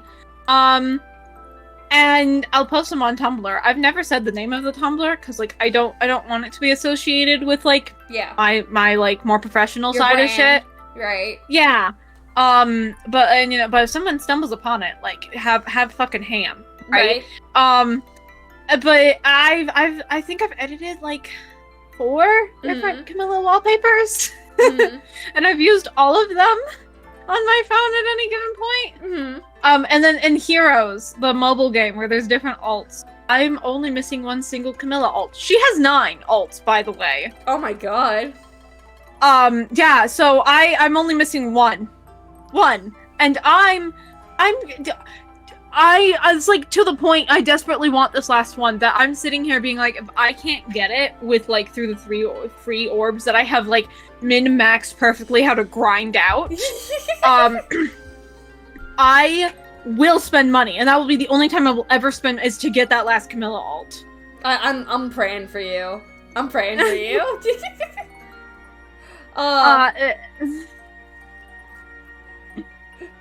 Yeah, it's like, yeah. Camilla's, should I get a treat to celebrate? Yeah, go get that treat. Go get a treat. Get it. Go get it. Hell yeah. So Camilla's like your definite, like forever crush at the moment. What was some of your other anime crushes as a kid? I'm praying for Kat as well. Yeah! Oh, hydrate. Oh god, oh no. Oh no, it's happening! Loki's back. Loki's back. Hydrate crawler. Oh my god. Huh? Oh my god. There they go. There she goes. Oh god. How do you get this many points? Huh? I don't. How? They have it in the background. They just lurk. They lurk a whole lot. I thought you were talking about Camilla from Hazbin Hotel. I was about to lose my mind. Oh no. No. Sorry. Although Hazbin Hotel, Serpentious. I'm not gonna lie, Serpentious. No, I'm not gonna diss on anyone who likes Hazbin. I used to like Husk, in all honesty. I used to like Husk before Hazbin Hotel was released. Like, the pilot version of Husk, right? I don't... Yeah. And then, like, the show came out, and I really don't like him anymore, so... Don't get me wrong, I don't like Bibsy Pop, and I think her writing needs help. But I agree. Serpentious. I'm willing to be a stepmother to a bunch of eggs. I like Keith... No, I love Keith David. It's just that I don't like Husk. In the new show. You don't like how he's written. The voice is not the problem. No, well, the voice is kind of the problem, but it's not Keith David's fault. It's just more or less like Husk is a character that has a raspy voice and he's a fucking drunken, and I feel like that's portrayed not really well in his character at all. I mean, yeah, that's so fair. And like, I get they had to hire Keith David purely for the singing voice, because if you try to get someone with a scratchy voice with like kind of like the original Husk, their vocal cords will be torn out, so they literally have to make the voice change. But I don't like that though. Well, I mean, okay, one thing I dislike with the voice changes, people were like, well, they had to hire new people for like the singing for them to sing and stuff, and it's like, historically, cartoons have had like separate voice actors for singing for like decades, because voice acting and singing are not like linked skills, right? You can have one without the other, right? You know, like, so they could have totally hired all of these like Broadway singers to be the singing voice for all of the characters, and they could have kept the original pilot voice actors. Like, Look, I just want to specify real quick. My opinions on anything about Hazbin Hotel or anything about it, don't let what I think taint whatever y'all think. This is not me like saying like, oh, you're wrong for liking the new voice actor. No, I think Keith David's a wonderful voice actor. He is. He's amazing. It's just in my personal taste, I much prefer Husk's old voice over like Keith David. That's nothing against Keith David again. Yeah, I'm not dissing on the new voice actors. Don't get me wrong, right? I think, but if I was forced to pick a character to like in Hazbin, Adam. Okay, you know, that's okay. No, that tracks. That tracks for you. That tracks for you. Does it really? I mean, yes, it does. Again, it's part of that like Snape Rick triangle there, you know? And also maybe like a bit of Alistair. I like his voice a lot. Yeah. I don't really like his design Alistair's too much. voice is nice. Yeah, the covers, like I hear like of AI covers of like Alistair singing certain songs, like, oh, okay, this is kind of doing something. I mean, yeah, no, Alistair's voice is I like that. So, God, my brain.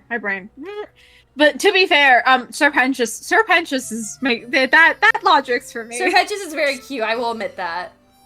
That logic's for me. Yeah, that logic's for you, fail boy. Yeah. Yeah. But like, was there any other animes you watched though? Yeah, there's a couple others. I mean, some of them I didn't really gain like a crush from, right? Like I remember I watched Your Lie in April. Oh, I remember that. I remember that anime. Yep. All the memes right now, which is great. I love it.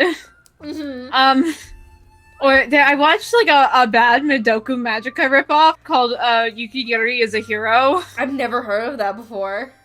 No one has. Like I said, it's a bad Midoku Magica ripoff, and I don't care. It was influential to me in middle school. That's fair. But I for a while I liked Edward from Full Metal. Oh, that tracks. Yeah, it does. It really fucking does.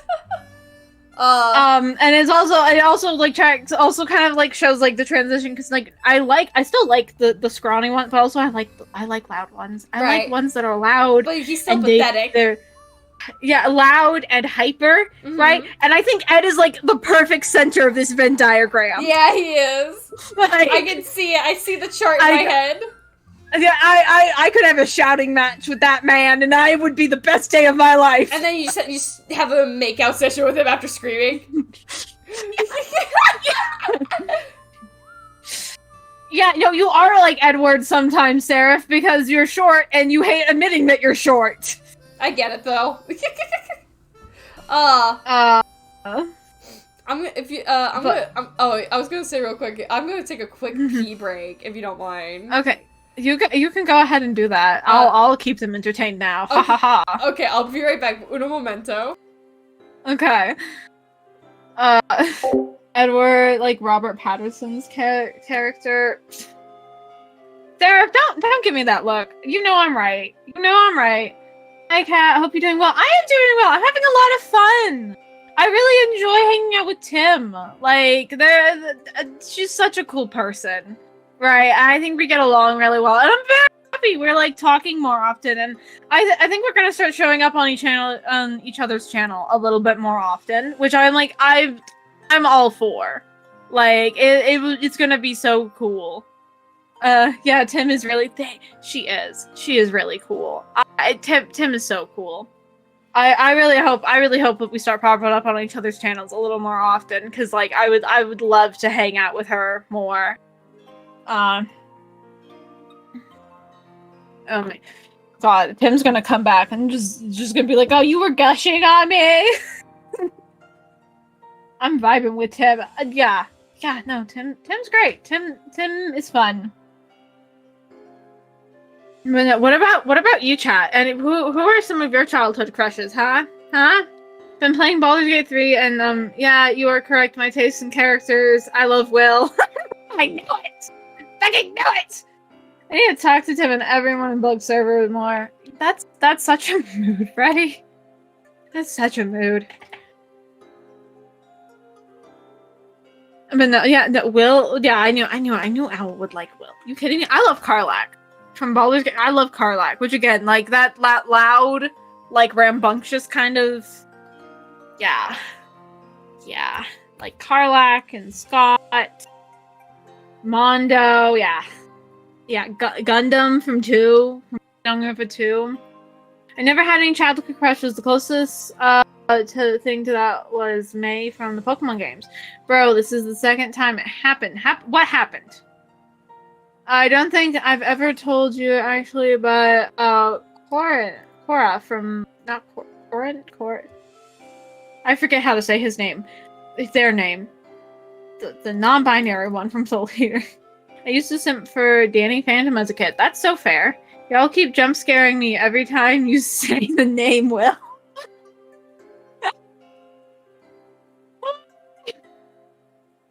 Boo. Boo, Seraph. Boo.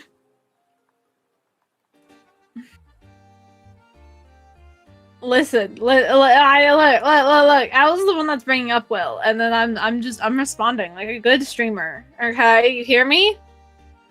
I'm curious of the context. Baldur's Gate. But thankfully I grew out of that, and now I simp for no one and nothing. I am attracted to. God, you really commit to the bit, Freddy. You really commit to the bit.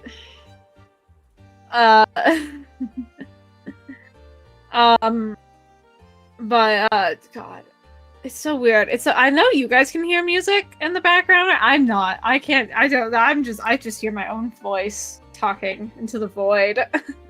You know. When I hear mine. Okay. Hi, I'm back. I'm attracted to fictional women because real women scare me. That's so true, though.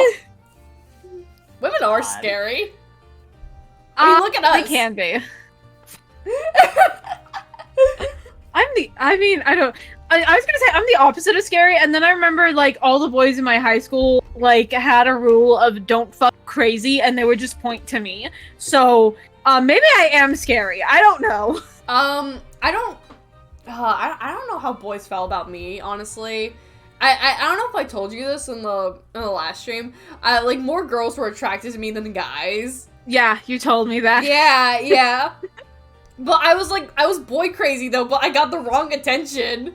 I was like, ladies, there's not enough of me to go around. Specifically for you, unfortunately, not attracted to women, sorry. I'm sorry, men make me go for many reasons. I mean, that's fair. I mean, nowadays I'm not really into that many guys. Like fictional men, like sure, but like real men, Well, because what real men? Where are the real men? At least the ones you can be attracted to, at least. I mean, yeah, it's most 90% of the men I see in real life, I'm like, no, thank you. But exactly. non-binary. It's like non-binary people and like women. I'm mostly like, and that's so fair. That's so valid. Yeah. Yeah. So after coming back from pissing, I come back with a question. Oh boy. So going back to the topic of nostalgia, which we were technically still on, just a lot more about fictional crushes. Yeah. What are like? Could you describe like some sounds or smells or even images that trigger you to have nostalgia? Okay, so this brings up a funny story because I read that question and my mind immediately went to this. So I bought on sale some like these Valentine's Day like wax melts. Ooh, right? Yeah, and I smelt one and I was like, this smells like something from my childhood. What the fuck does this smell like? Right? And I bought it because it smelled good and it smelled like my childhood. And so then I brought it home and I showed it to my parents. I'm like, what do you think this smells like? Because like it smells like something from my childhood. And both of them smelled it and they went, yeah, no, it smells like something from when you were a kid, but we can't fucking remember what. Like, all three of us are like congregating around this fucking wax melt packet, like huffing it like it's fucking cocaine or some shit. Right? Trying to figure out what it is. Like, and then my brother comes into the room and he's like, what the fuck are you guys doing? And we're like, what does this smell like? This smells like something from your guys' still like the childhood. What is? My brother smelled it and he goes, it smells exactly like the strawberry, like the vanilla cupcake candles mom used to get and burn all the time. And all three of us looked at each other, looked at the bag, smelt it again, and we went, holy fucking shit! Damn. Like, that's such a bonding moment. I know, my poor brother walking in and being like, has my family gone insane? They're just huffing this wax, like... That's so funny, though. Just like, it smells like something. Oh no, but that's crazy. Serious? Like, maybe it smells like a baked good. No. Because, like, it's too artificial, and, like, what we're remembering also smelled artificial. Oh, maybe it smells like, like a blanket or something. No, it's too sweet for that. Like, we started just grasping at random straws. Maybe it smelled like the mall! Like... Y'all are really trying to pin it down, huh? Yes! Because it was so visceral. We were all like, no, this smells like something from, like, the past. What is it? Like, because it was that visceral of a feeling, but we didn't have the fucking words. That's so funny, though. Did you ever see like those TikToks at like those TikToks where it's like, oh, things from your childhood that you'll remember, and they always play that one sound of like the dove like cooing. Yeah, morning doves. Yeah. I love morning doves. Like they're still around. Like, my friend's old apartment used to have some nesting right outside of his window, and we both have we're both neurodivergent, and we both have echolalia. So we would hear the doves go off, and then we both woo, woo, we do like the same dip. Yeah. And then, like, we would trigger it in each other, and then it was like a 10-minute loop between us and the doves. That's so funny. Oh my god. I love that. I'm just imagining you huffing over candle waxes now. She's like, what do you think? Okay. But, yeah. For like images, right? Non-renovated Hot Topics. Yes. Right? Yes. Like, because some of them still exist. They do. Where they have like the drippy logo and stuff. Like it looks like bloody sign, right? Because I remember tiny little baby 5-year-old cat in the mall, right? When we would go get food and stuff, and I would people watch, and I would specifically people watch the people in coming out in and out of Hot Topic, like the scene kids and stuff. Yes. And I thought they were so cool. They were the coolest. Like, and my mom was kind of semi into old fashioned, so like we would go into Hot Topic sometimes, and she would like go in there to get like new rings for her belly button piercing or her nose piercing and stuff. And I was just like that whole thing, and the smell of old Hot Topic too, because old Hot Topic has a smell. It does, and like I can't articulate it, but like I remember it. No, I get what you mean, because there's one old Hot Topic that's still in my area. It's kind of far from my area, but it's like around that I can get to it. So like, I went there like a few times, like maybe twice, and it's my favorite place to go to. I need to go there again because like the old Hot Topic also have like the barbed wire like in the corners, right? Yeah. Yeah. Like that shit. And everything is like this really dark red and the lights were low. Yeah. Oh, I'm like, look, new Hot Topic is a more objectively pleasant experience. Like, I can actually see the merchandise in front of me. Yeah, it's more kid-friendly as well. I can see the merchandise actually in front of me. Instead of, in the semi-wandering in the dark, it feels like, at times. Yeah. But there's just something about old Hot Topic, man. Like, and then also, like, pretzel bites. Ooh. It's specifically soft, those, like, bigger soft pretzels that look like chains. That's it for me. Yeah. No, like, pretzel bites. Because there was an old, I forget the company, but it was an old company. And I don't know if they completely shut down or they just closed the franchise. No, it's not Ann. I think it was like Wetzel's Pretzels or some shit like that. Oh, I remember Wetzel's Pretzels? Yeah, so like the pretzel bites from there. My father used to get a big container of them and then split them between me and him. Aww. And like then they came in like a cup too. Like, God. Oh, that sounds delicious though. Now I want pretzels. Soft pretzels are so good. I will still get soft pretzels whenever I go to a mall. But it's like not the same. No, it's not. Like, it's just not the same anymore. Because like most malls don't even have food courts anymore. Right, and the ones that they do, it's like there's a McDonald's there. There's a Panda Express there. They're like, or there was a pizza place. That was always in malls of, I think it's like Vinny's, right? Like pizza. Yeah. And I loved their ham and pineapple. And and that was also like cheap. Like it was like $2 for a slice. It was like New York style pizza, which I grew up in the Southwest, so like that was not a thing here, And I loved that place, and I was so sad when they like like closed down and like they're no longer around because they're like the best fucking pizza you could get in a food court. Right. No, I get that.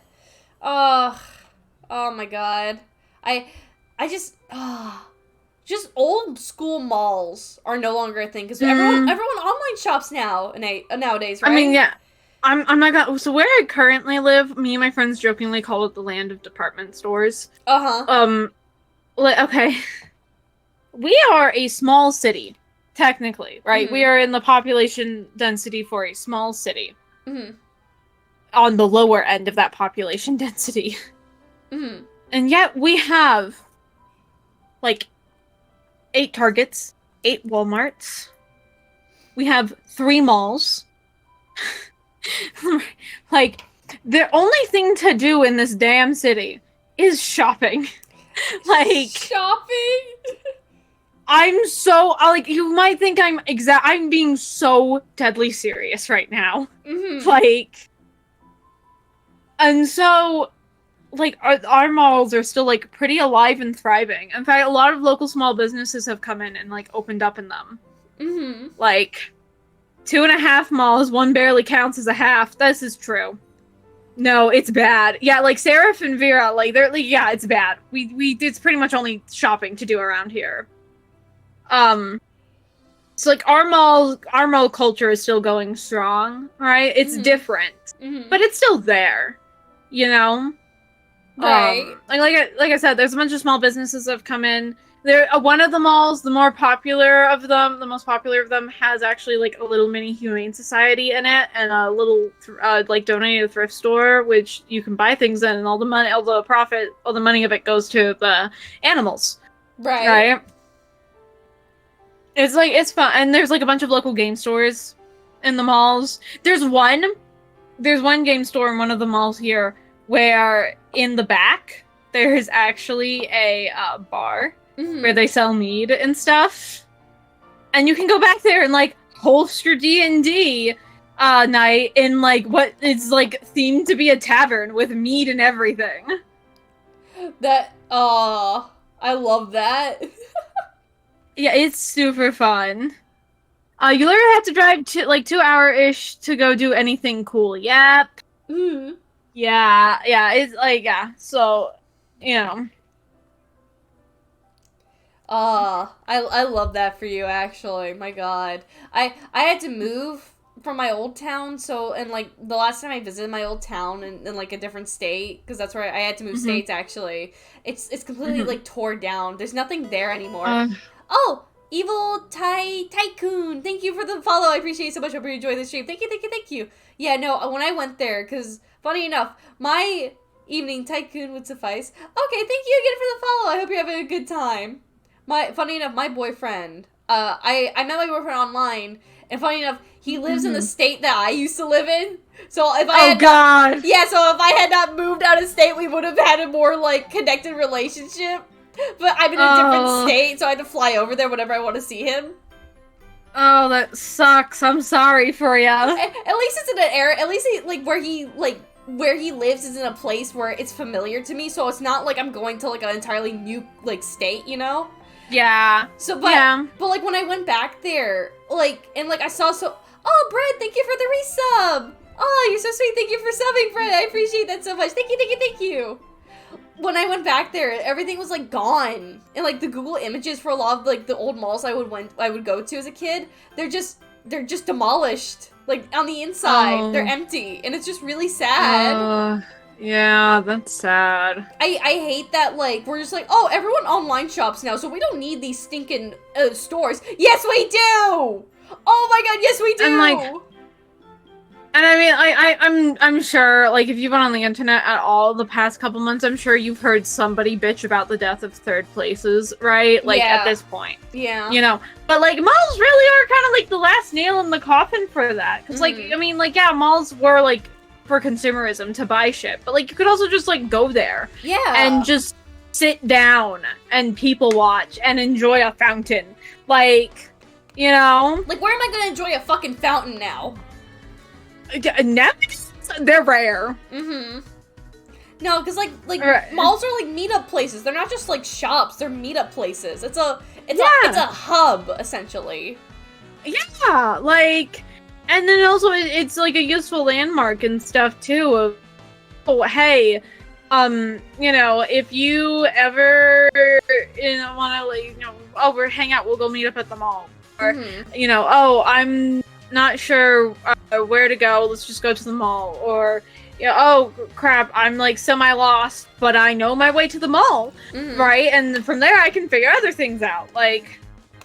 But nowadays, like, if you try to go to the mall, you're just like an empty crater. Yeah. That's all it is now, and that makes me so sad. Yeah. One time, me and my friend Jaden, like, because Jaden wanted to get into makeup, right?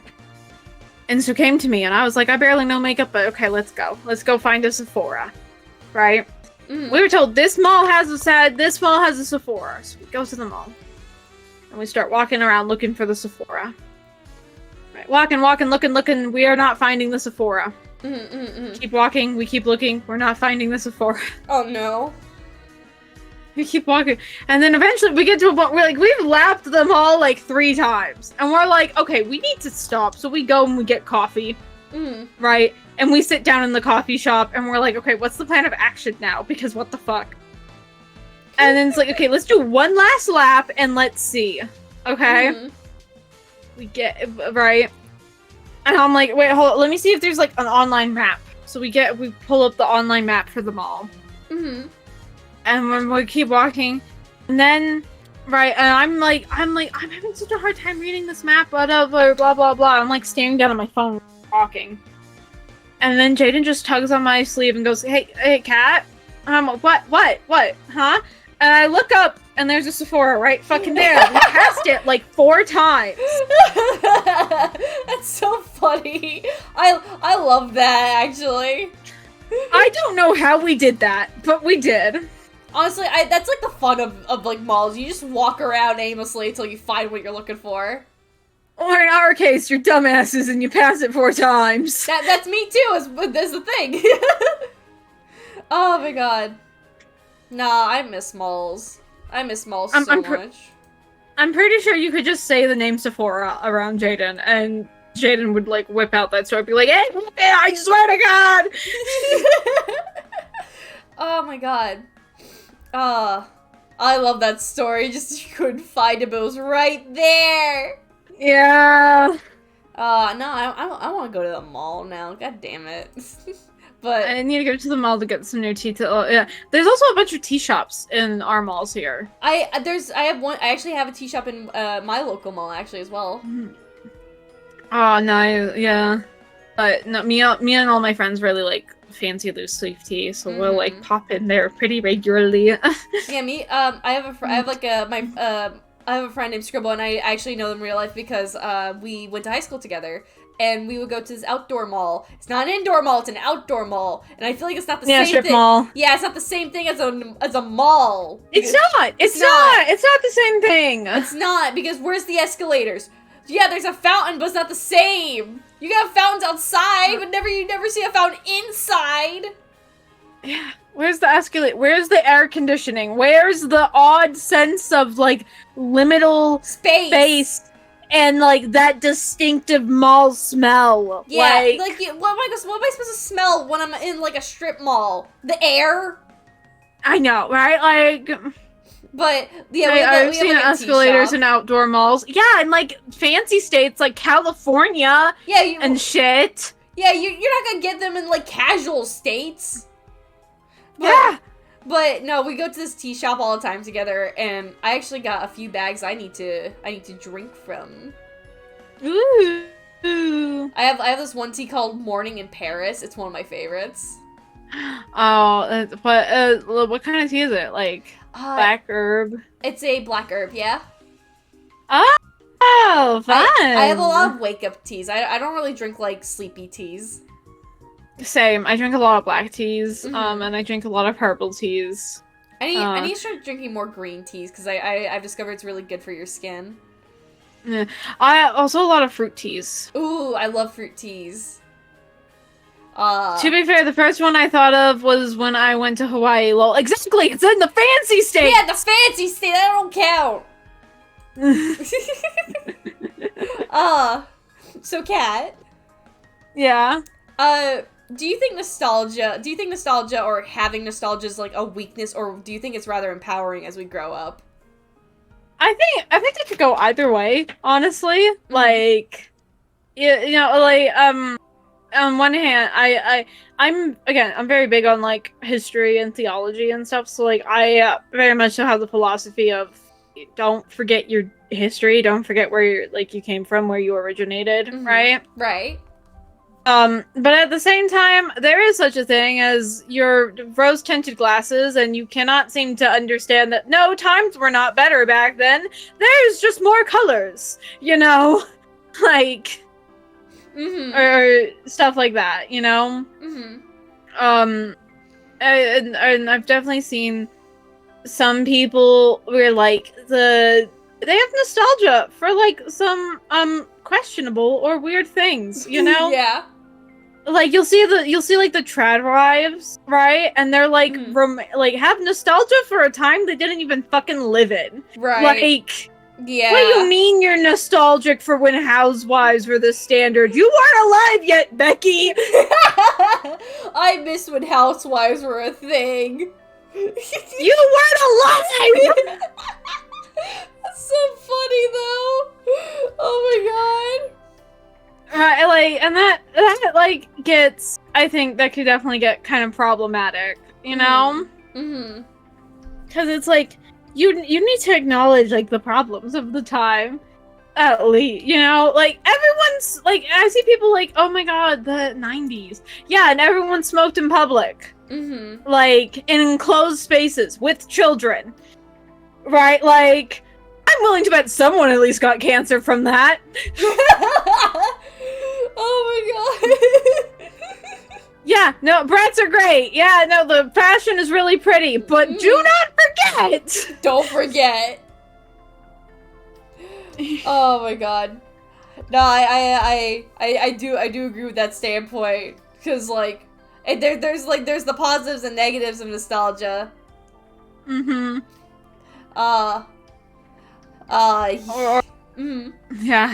Yeah, or like, you know, people, you know, being like, yeah, no, back when men were men, and they're, like, showing a picture from, like, the 70s and stuff. You mean, like, oh, so you mean when the draft was still around, and, like, you know, like, peaceful protests, like, got, like, almost every single peaceful protest got brutally, like, broken up by the police and shit, you know? Like, I think we're missing a couple key details in this little, photo collage. He's just like zooming in. He's like, there's a lot of things missing here. No, yeah.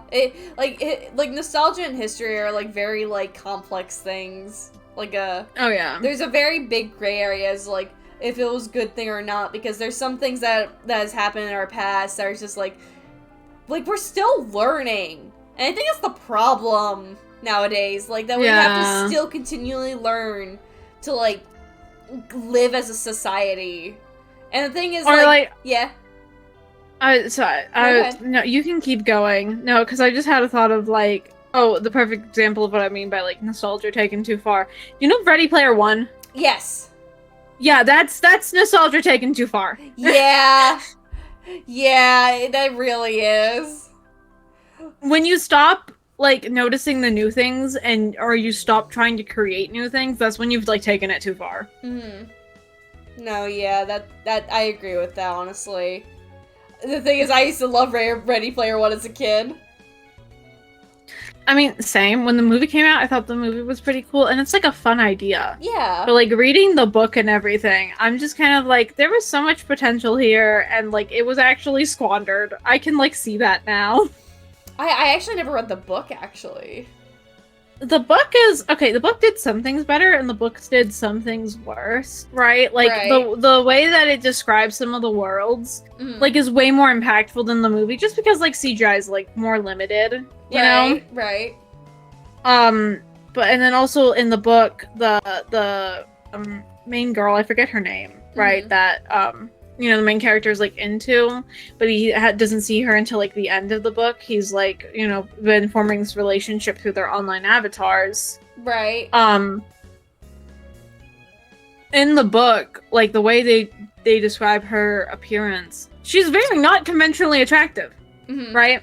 She's on the bigger side of things. She has a giant burn scar across half of her entire face. Like, you know, her arms have some burn scars. That's not what she looks like in the movie. No, it's not. She has like a tiny little birthmark on her face. I have to read the book now. I didn't even know that. I gotta like look at the book because it's like that's where that like makes so much more sense why she's like, no, I don't want to like see you in the book, because she's worried. Like, she does genuinely like him. She feels a genuine connection with him, and she doesn't want to lose that because she thinks of herself as ugly. Like, and it's so much more impactful then when he like sees her and just like is like, oh my god, you're so pretty, I love you, and like it, like that's so much better in the book because Hollywood can't fucking bother to try and hire someone that is not super conventionally attractive. Nah, I fuck Hollywood, honestly.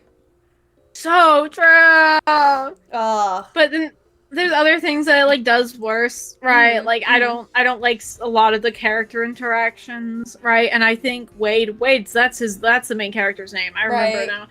Is more of a fucking dickhead in the book.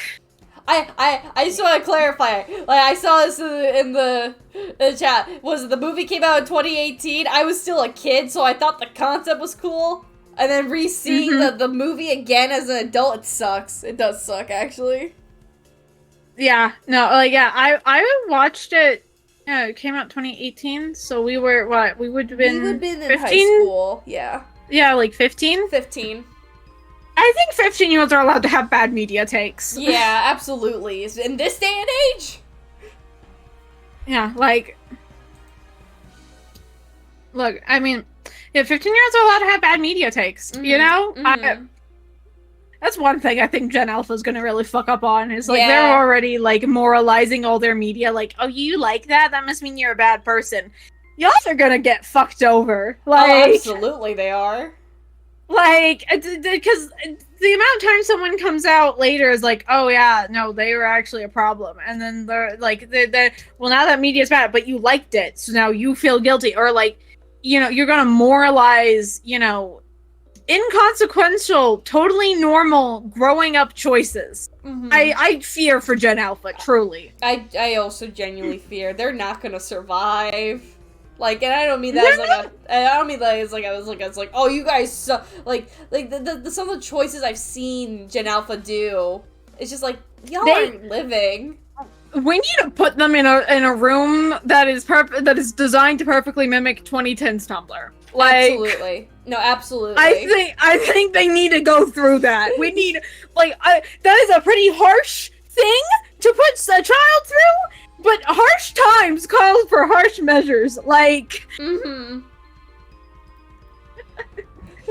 Like, they, like, some of the things that we went through, like, we witnessed as, like, dramas as we were younger, were so drastic.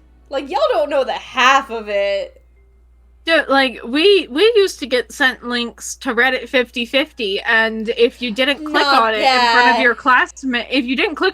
your classmates, you would have been bullied for the rest of eternity. Like, I'm not saying bring that back, okay? No, Reddit 50/50 was too much! No, it was absolutely horrid. But... like... We should not have witnessed, like, fucking ISIS executions when we were, like, 11. No. Actually, I witnessed that shit on fucking DeviantArt of all places. Oh, God. Because have you ever used DeviantArt as a kid? I mean, not as a kid. DeviantArt was, like, the weird place, TM. Yeah, it was. No, I can agree. I used DeviantArt as a kid, but the one thing about DeviantArt that made... like, that was, like, a segregation, and it was the forums. DeviantArt forums were, like, Reddit forums. Oh god, like old Reddit forums? Jesus. Old Reddit forums, because I use the forum sometimes as a kid just to, like, get suggestions, like, hey, like, hi guys, like little 11-year-old me, just like, hi guys, what tablets do you guys use? I want to get better at art. And then the comments on my forum would have, like, beheaded children or disgusting eyes, like, that are, like, bloodshot. Oh my god. And I would cry to my mom. He's like, or, like, no, but My Little Pony. Because I was into My Little Pony when I was a kid. And it was, like, that was my first fandom. That was baby's first fandom. But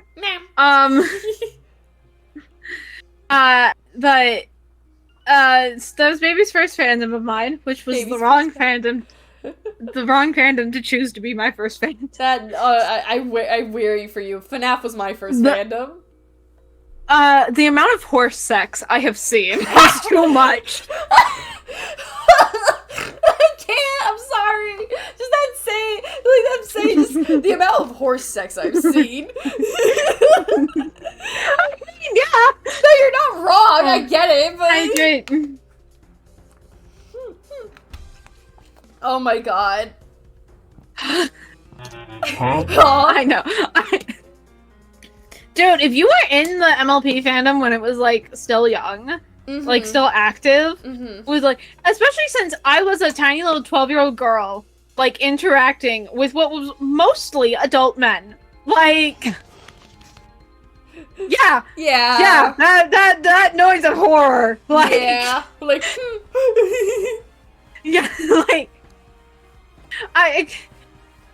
Yeah. Me literally on DeviantArt before y'all started talking about it. Nowadays, DeviantArt is fine. DeviantArt is shit now. Because they're enforcing AI stuff, and it's like, you're literally an art portfolio website. What the fuck are you on about? Dude, did you hear that one of the most prestigious art institutes in the world had AI on it to promote it? Yeah, I saw that, and I'm just like, are you kidding me? Like, yeah. The thing is, like, we're advancing with technology. I'm aware of that, but you know, at some point, most of the technology we're using is probably gonna die, right? My father read a statistic this morning that most AI programs, most of the big ones, like ChatGPT and stuff, has scraped over half of the public-facing internet. Ugh. Already. I've seen that, especially when you look up Google and stuff. Like, I use art references because I draw a lot, and most of all of the Google results are AI-generated stuff. I'm just like, are you fucking shitting me? Oh yeah, but, like, that just, to me, kind of proves why AI is going to be useless, because, like, if you've already scraped through more than half of the public-facing internet, which is literally billions of hours of content, how do you think you're going to keep getting new data? That is very true. Like, you're gobbling up faster than the humans can actually make it, meaning that these programs are going to crash and burn. And as more and more AI stuff is made and posted, you're going to have to come to the realization that you're going to feed its AI to itself, which causes it to start breaking down. Like, there's no sustainable way to keep it up. In all honesty, I think AI is going to burn out the same way NFTs did. Because remember when NFTs were, like, a really big thing, like, screaming in the art community? My father tried to get me to make NFTs. No, me too! No, me too! My dad did that too! Oh my god! Oh my god! Because, like, my dad heard, like, I work on art, and he's like, oh, you should make NFTs. I'm like, Dad, don't ever ask me that question ever again. I know, my father was like, we should look into NFTs so we can sell it for you. Because, like, he started doing some research. Yeah, and, like, this was, like, pretty... This was, like, pretty early on in NFTs, so I really didn't get them too much. And so I was like, okay, do research, I guess. Right, yeah, me too. And then I started learning more stuff about it, and then I looked at it and no. No, right? We're not actually going to get that much from it, right? Because, like, I'm a small independent artist, and I'm not going to be making a gazillion things that are clones of one another that people can compare, like, their fucking Pokemon cards. Exactly. Right? And then, two, also, like, the amount of, like carbon emissions from one sale of an NFT, and then our money would be tied up in like these blockchain shit. Like it's totally not worth it. And my dad was like, okay, no, that's fair. Yeah, no. No, yeah, like I actually did one time. It's hidden now because like I don't like the video that much. I made a YouTube video all about NFTs and how like they're really bad for artists. And, like, that's where I did all my research. And funny enough, the first time I ever heard about NFTs was from my brother's ex-girlfriend. Good thing that she's an ex-girlfriend now. Yikes. I've never heard of a finance girl, only finance bros. No, that happened. That was the first time I heard of NFTs. She's like, you should try and look into NFTs. And I'm just like, I don't know what that is, but okay. And then I went to, like, my friends, like, on Discord call. I was like, so my brother's girlfriend brought up NFTs, and they all went, no, Tim, no. I'm like, I'm so glad I have a group of friends that'll just tell me, like, scream at me if something's wrong. Same. Yeah. But moving on from the horrendous that is AI art and NFTs. So, Cab, if you could bring one thing from your childhood and bring it into the current day and age, what would it be? It could be anything from, like, old TV shows to, like, discontinued products, by the way. Oh my god, that's hard. There has to be one thing. That's really hard. If you had asked me a couple years ago, I would have said Monster High. But now it's too late, it's already back. Yeah, it's back. I mean, oh my god, that's like super fucking hard to like answer because there's like so much, you know. I mean, it doesn't like it feels so nowadays feels so different from our childhood, right? Like, you know, I mean, if I could bring one thing back, no, okay. This might be a bit of a cop out. It's a bit more of like a concept than like a thing. Go ahead. But I want like old Halloween back, you know, where you would have like the droves of kids. Yeah. Right? Yeah, I get like, that. Nowadays you get so few kids. Like, because all the kids and it makes me sad. Because all the kids grew up and those kids don't want to have kids. I mean that too, but like there's still like Gen Alpha's still running around and shit, right? Like, yeah, but it's not the same. It's just, I mean, yeah, just because it's so much more dangerous. Like, people don't want to let their kids out on their own, like, or even with them, you know, in the middle of the night to get candy from strangers because, like, you could go walking up to a door, knock on it, it's all like fully decorated for Halloween, and someone's gonna threaten to shoot you, right? Like nowadays, you know. Like, it's really sad how much, like, Halloween has changed. I want old Halloween back. Like, one of my first memories ever was actually Halloween. I'm pretty sure I gained consciousness while I was trick-or-treating. Honestly, I a lot of my memories I can get from Halloween, too. I got married on Halloween. I fell over one time on Halloween. Funny enough, again, as a kid, I loved Husk from like Vivzy Pop stuff. I actually made a Halloween costume based off him. That's how much I love that cool. cat character. But again, I don't like him anymore, so it's kind of like I started cosplaying for Halloween. I actually have like a bunch of wigs right next to my desk. Oh, really? Yeah, because my desk is in my closet. It's like a very small mini walk-in closet, so all my clothes and wigs and stuff are in here along with all of my computer and streaming stuff. And also I have my bi flag hung up in here because it's hilarious to say I have my bi flag hung up in my closet. It's in the closet. Yeah. Yeah.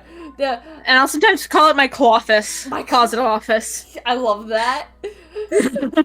Nah, but classic Halloween, like, that's something we probably will never get back, honestly.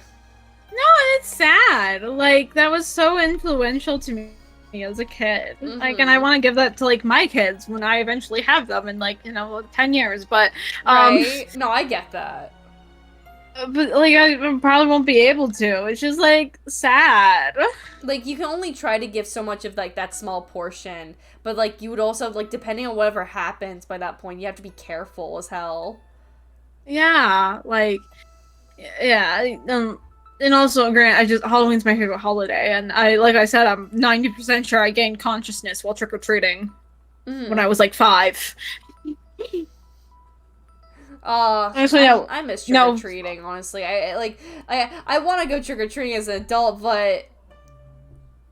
No, Clover. It's the fact being that it recognized the term, like, it recognized the sentence, hang a trans. So, it thought, originally they thought your thing was transphobic, but it didn't register the flag part, so...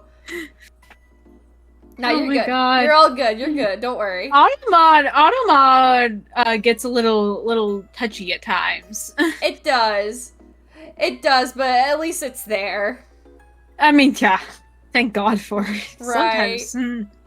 It's okay, Nightcrawler. I got it. Nah, I miss classic Halloween, man. Yeah, no, but again, I'm like 90% sure I gained consciousness while trick-or-treating when I was 5. And then you became who you are today. I mean, yeah, I was dressed up as a fairy princess. And I ate so much candy that night, I felt like I was gonna throw up, and I laid back on this, like, giant, Taika truck, like dumpster truck, you know, the big ones that, like, you could, like, the big bucket ones where, like, they lift up the bucket and it drips over, like, a bunch of dirt. Yeah. I'm leaning back into that, because I'm 5, I'm small enough, I can actually kind of almost fit in the bucket of it. Yeah. Right? With my legs hanging out, and I'm just there like, everything hurts! I say, kicking my feet, causing me to move across the fucking floor. Oh my god. Oh, you poor thing! I felt that one For a while, I thought I was allergic to candy corn, because that was, like, the main thing I ate. So I was like, oh, I must be allergic to candy corn. But I'm not. It wasn't that you ate too much. No. Yeah, and I like candy corn. I eat it a lot. Oh my god. So, so, I know this is kind of like a similar question, but this is kind of like, it's a different question, but, like, what was your thing as a kid? Was it, like, art, gaming, writing, any of the sorts? Or, like, whatever that hobby was, has it developed over the years? And how would you compare that to your younger years? So, art. I've always doodled. I always wanted to put color on things. I used to, like, color the walls and stuff. Well, not so much the walls, but, like, I used to, like, steal things and then, like, color them with crayons and markers, because it needed more color. Naturally. Right? Naturally, of course. And I loved, like, putting stickers on things and whatever, right? And I also, I guess, when I was young, dress up, I loved playing dress up so much as a kid. That was the thing. Like, my parents say I was destined to be a theater kid, but because we were too poor for me to be a theater kid, I just settled for art and dresses. But no, like, I have. There's never been a point where and poetry, too, was another thing I tried getting into when I was younger. Like, I still kind of do it, but I don't share my poetry, because that's like a me hobby thing, baby. I'm not monetizing that shit. Yeah, I get that. I'm slowly translating that into, like myself. Like, I'm trying to make art more of my hobby. That's why I kind of slowly stopped doing commission work. Oh, yeah. I mean, I love doing art, but I don't think there'll ever be a point where I'm gonna stop doing commission work. I like doing commission work, right? And I have other things to be, like, a me thing. Like, I make those wallpapers, and I do a little bit of poetry, and I crochet and I knit, right? So I have those things where I'm like, I'm not monetizing this, like, you know? Right. But, like, art was a big thing, and dress up, and I pretty much play dress up nowadays, too. Like, with my fucking, I look like I'm a child playing dress up with Lolita fashion, like. But that's the fun of it, though. I mean, it is.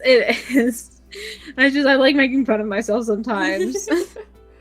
But how would you compare, like, your younger years of, like, you know, like, being, like, still having this, like, interest of, like, art and drawing and dress up? How would you compare that to, like, you being younger to now? Well, like, now, it's, I mean, one, a lot more defined. you know? Like, I actually have, like, kind of an aesthetic identity. Yeah. Right? That I really like and I enjoy. And then also, nowadays, too, it's... God, it's like hard really to articulate. Like I have this more sense of aesthetic identity, and like I just from the nature of growing up and like things gain meaning where there wasn't meaning before, you know. So has this, right? Like me dressing up in Lolita is kind of in an act of rebellion to like society and like societal standards and expectations for me. Right? Whereas a kid, it was just because pretty dress is pretty. Right. You know? Just that small, that cognitive mindset, just like, it's pretty. It pretty. But now you're just like, you have like more of a style now, so it's like that's changed. Yeah. And also like I make money off of, you know, that now is also fucking crazy. Like I've been working on a commission for a PNG model for a friend of mine and some stream overlays for them and stuff. Oh, that's cool. And I'm you know starting that whole fashion talk show over on my channel and stuff, right? Which y'all should definitely check out. Yeah, Tim was on there. I was like last week, and it was very fun. I'm gonna give you another shout because you deserve it.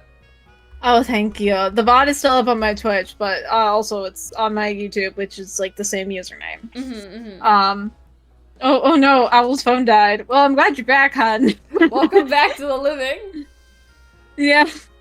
But like, and then also like, you know, I've made a big part of my brand identity, which is so fucking weird to say.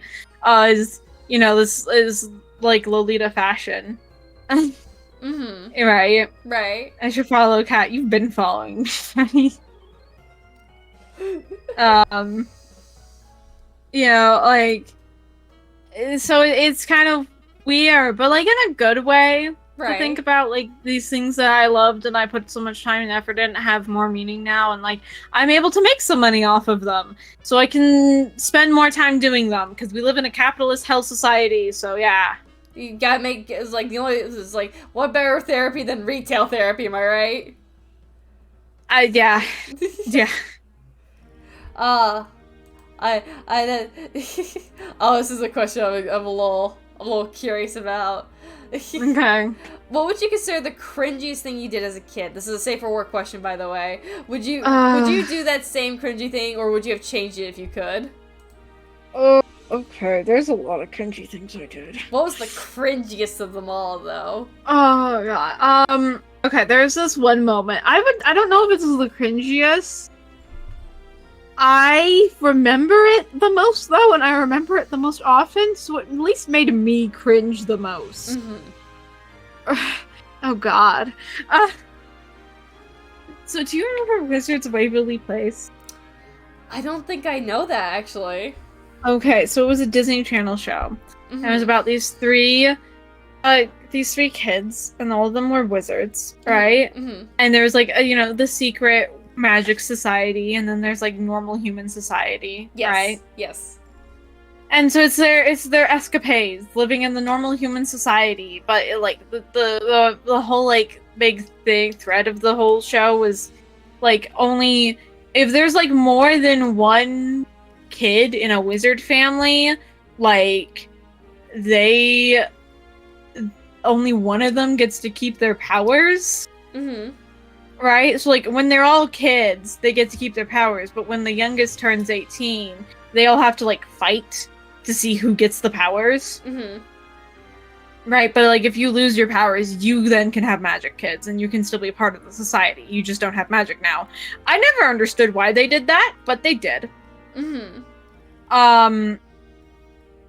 so it was a like Selena Gomez was like the only like a girl amongst the kids, the three kids, right? Yeah. She was like the middle child. Yeah. And their mom was in the show was Hispanic. And so there was an episode where Selena Gomez's character, Alex, had a quinceañera. Yes. Right? Mm-hmm.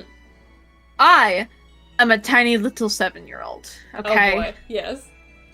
I'm a tiny little 7-year-old. I love this show. Absolutely adore it. I love Selena Gomez, right? Mm-hmm. I love Alex is great, you know. And I see this episode and I go, I fucking love that dress. Oh boy. Right? Yeah. Because it's this big, pink, poofy, sparkly dress. Like, I am talking, like, wet dream of a Disney princess level dress here. Yeah. At least that's how I remember it in my brain. Uh-huh. And I'm sitting down on the floor with my parents as I'm watching this. And I look over at my parents and I say the most cringiest question ever to be asked, I think. Okay. I asked, hey, does like everyone get a quinceañera? Right? And my parents start laughing their asses off. Like, because we are painfully white. Oh my Right? god. We are painfully white. Uh-huh. And so they start laughing their asses off, and they're like, no, you're not gonna get a quinceañera. I can only imagine the heartbreak you must have felt when hearing no. Yeah, and so I just, like, I start curling in on myself, because I'm, like, so embarrassed now, and I'm like, to try and, like, save face in my tiny little 7-year-old brain, my response to all that is to go, I want a pretty pink sparkly dress when I turn 15, though.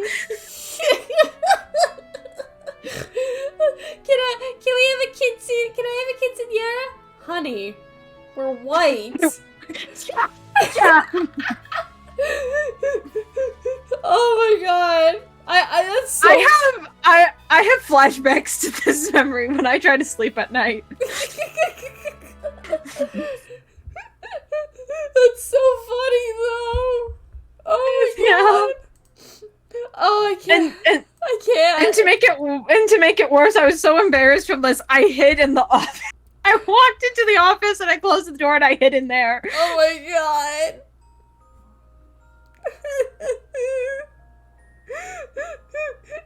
Oh my god. I love these stories from you so much.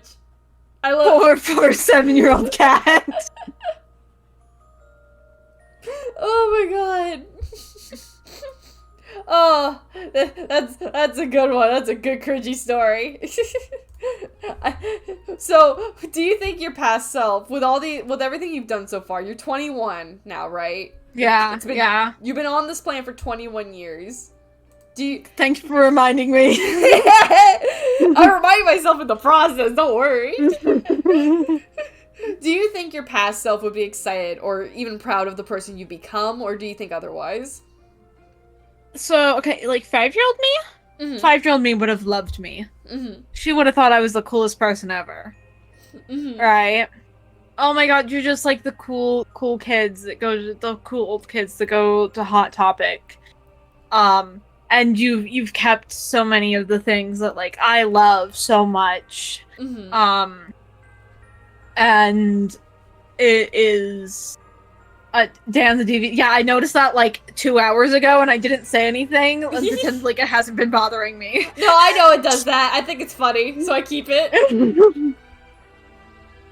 But like, the 5-year-old me would have thought I was the coolest woman like ever. She would have thought I was so big and tall and brave, and like I still have like, for example, the cartons that 5-year-old me picked out, right? Mm-hmm. And things like, you know, but you know, like middle school me, you know, I think she would be very confused and a little embarrassed almost. Mm-hmm. Like what went wrong? Like we tried so hard to get rid of that really cringy like kid, you know, from elementary school because we had the chance to like not be defined by that anymore, and you're back to that, mm-hmm. right? And not just in ways that are like, you know, understandable, like the curtains, you know, or like having a couple toys. You know, you're walking around in giant princess dresses and You're right, and you're being loud and obnoxious, and like all these things that people said were bad about us. Like, what went wrong? But like, I think that's a good thing that like middle school me would be very like kind of scared and confused by me, because it meant like I healed from that.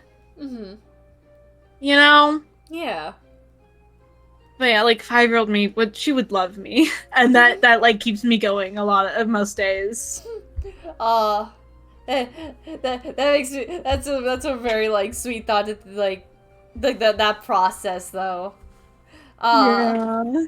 So I guess in hand with that same question, if you could go back in time, what would you tell your past self then? It depends on like what age I can go back to, but like you know. Okay, I'll let you pick. What age would you go back to, and what would you tell younger Kat? I would go back to like 14, like 13-year-old Kat, and I would very much like tell her like, hey, it's okay, it's going to be okay, and yeah, people are mean and they're nasty and they're gonna make you feel like fucking shit. And you just have to like try and find joy, like, you know, you have to find joy and you have to find comfort, and comfort is not hiding. Comfort is being able to smile like fully. You know, like hiding might feel like comfort, but it's only comfort because you're scared. You know, I think that's something that she really needed to hear, and like nobody put it in those words. They would just keep saying like, be yourself. Right? No one really said the comforting things that you wish you could tell yourself. Yeah. I think once you reach the point where you feel like you could tell yourself that, I think you've reached a good point in your life, honestly. That's my personal opinion. I like to think so. I like to think that I've developed a lot and I've matured a lot over the past like 8 years or so since then. Yeah. No, that's a great response. It's 10 out of 10. and now we're at our final question for this interview, which is the most important question. Did you have Did you have light up Skechers as a kid? So I don't think I had light up Skechers. But I did have some light up shoes, right?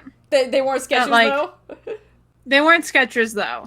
I forget what they were specifically, but like I outgrew them pretty quick, which made me sad. And then my mom was like, we're not buying more light up shoes like ever. That was like way too quick and they were way too expensive. Oh, that's so sad. We gotta get you some adult light up shoes. I mean, I would be down. Dude, crazy footwear is like, I love crazy foot. Like, I have giant platform heels that make me 5.5 inches taller. Oh, I love that. I tower over owlets. Goals. I'm over 6 foot in those. I want to start wearing platforms, specifically those Ghoulia shoes we brought up before we started the stream. I would love to wear those. Lift me, cat, make me taller, says Bug. Yeah, I'm gonna hold Bug like it's like he's fucking Simba, right? And then throw him like platforms. And then throw him like he's Simba.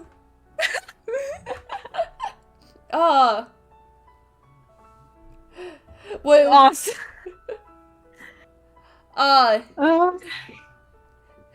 No, but this has been great. Thank you, Kat, for joining me today for this, by the way. Of course! And this was so fun. I'm so happy to have been here and to, like, talk with you. Like, okay, this might sound, weird or, like, selfish, but, like, I hope that we can, like, start popping on each other's channels more often and stuff. No, absolutely. If you ever want me just to annoy you, just hit me up. Honestly. Oh, I'm so down for that. Like, yeah. No, this is so fun, and I like just being able to just talk with you. I feel like I've seen this name pop up before. Thank you for the follow if you followed, again, Jekko BD. Maybe so. According to both Seraph and Owl, Twitch Mobile has been having problems today, TM, so that might be why. Oh, that's strange. I hope everything gets situated. Sorry, it's my new account. My Probos was my... Ah! Okay. Thank you for the clarification. I was very confused when I saw it the second time. I'm just like, I think I saw that account already, but thank you for the clarification, and thank you again for the follow anyway. No, honestly, Kat, you're, like, genuinely, like, so much fun to talk with. Like... Oh, thank you! I don't think I've had so much of a twin, honestly. I know, right? Like, it's just same brain cell. We're brain cell. We're very much like twins in how we're upbringing, but we're very also like opposites. Like, I'm very into like dark gothic style, while you're into like I'm into like dark, like loud scene style gothic, while you're into Lolita and cutesy stuff. Yeah. But like we also are just like handshake on certain things, like jumpstart men. Yeah. But no, same brain cell. Same brain cell. Same brain cell. No, but thank you. Thank you so much for joining me today with this. One last hydrate. Oh boy. Oh yeah, one last hydrate. I had to open up the cup for that one. Oh yeah, that's when you know it's a good one. I'm gonna quickly check to see. Oh god, you guys can't just start spamming hydrates before we end. I'm just checking real quick to see like who's still streaming to raid. If you can't find anyone, there's a couple people I follow that are live right now. Do you want to give me suggestions? I like taking suggestions. Probably there's one called Demon Queen Vivi. Can you link me her channel, please? Yeah. Are you two going to podcast? Are you going to podcast with anyone else, or out of curiosity, or is it just you two? I mean, Kat might frequently visit my channel more often just to do some more talking, honestly, because I love talking to Kat. Y'all could probably get used to my voice and my face here. Yeah, you just might, because I feel like us sitting together is so fun. But I will say I will be having more guest stars with me on Nostalgic Chatter, because I love getting to know people, and I feel like the best way to really get to know someone is through like their just what they went through as a kid and their favorite things, and just generally just talking and vibing. It's a great way to know someone. And oh, thank you, Freddie. Sorry, Freddie just said they love talking to me too, so I had. Well, Freddie is so right. No, I linked the channel. Oh, their character's so cute. I will gladly raid this person. What should the raid message be? I don't know what you normally do. I usually don't do raid messages, honestly, because I usually don't do, like, because yeah, but Bug said meow, meow, meow, meow, meow. Okay. That's the raid message. That's gonna be the raid message. Alright, there we go. Set up the raid. Thank you again, chat, for, like, enjoying this new format of content I'm gonna be doing for the next, like, honestly, like, this is gonna be, like, the new, like, stream stuff I'm gonna be doing. Not all the time, I'll still play games, of course, but, I'm really glad y'all liked this so much, and I'm really glad, thank you again, Kat, for joining me. Yeah, I'm so happy to have been here and be the first one. It was so much fun. I hope we can, like, pop up on each channels more often. Oh, absolutely, especially when you do the Monster High thing, and like maybe, and maybe when we'll probably plan some more collab streams in the future, because maybe I'll make you play some more Fire Emblem games. Oh please, be there when I play Awakening again all over again. Oh please, I would love to do that. Oh, I could talk your ear off about stat blocks and shit. Oh hell yeah. I just spam the shit out of that, honestly. Oh man, I'm supposed to stream. It's okay, Thanos. I'll be streaming again this Thursday with a new special guest star who I won't reveal till then. But thank you again thank you again for being here, everyone. I really do appreciate all the support, and thank you all again for the follows. Thank you again, Kat, once again. And yeah, I'll see you all Thursday. Bye-bye.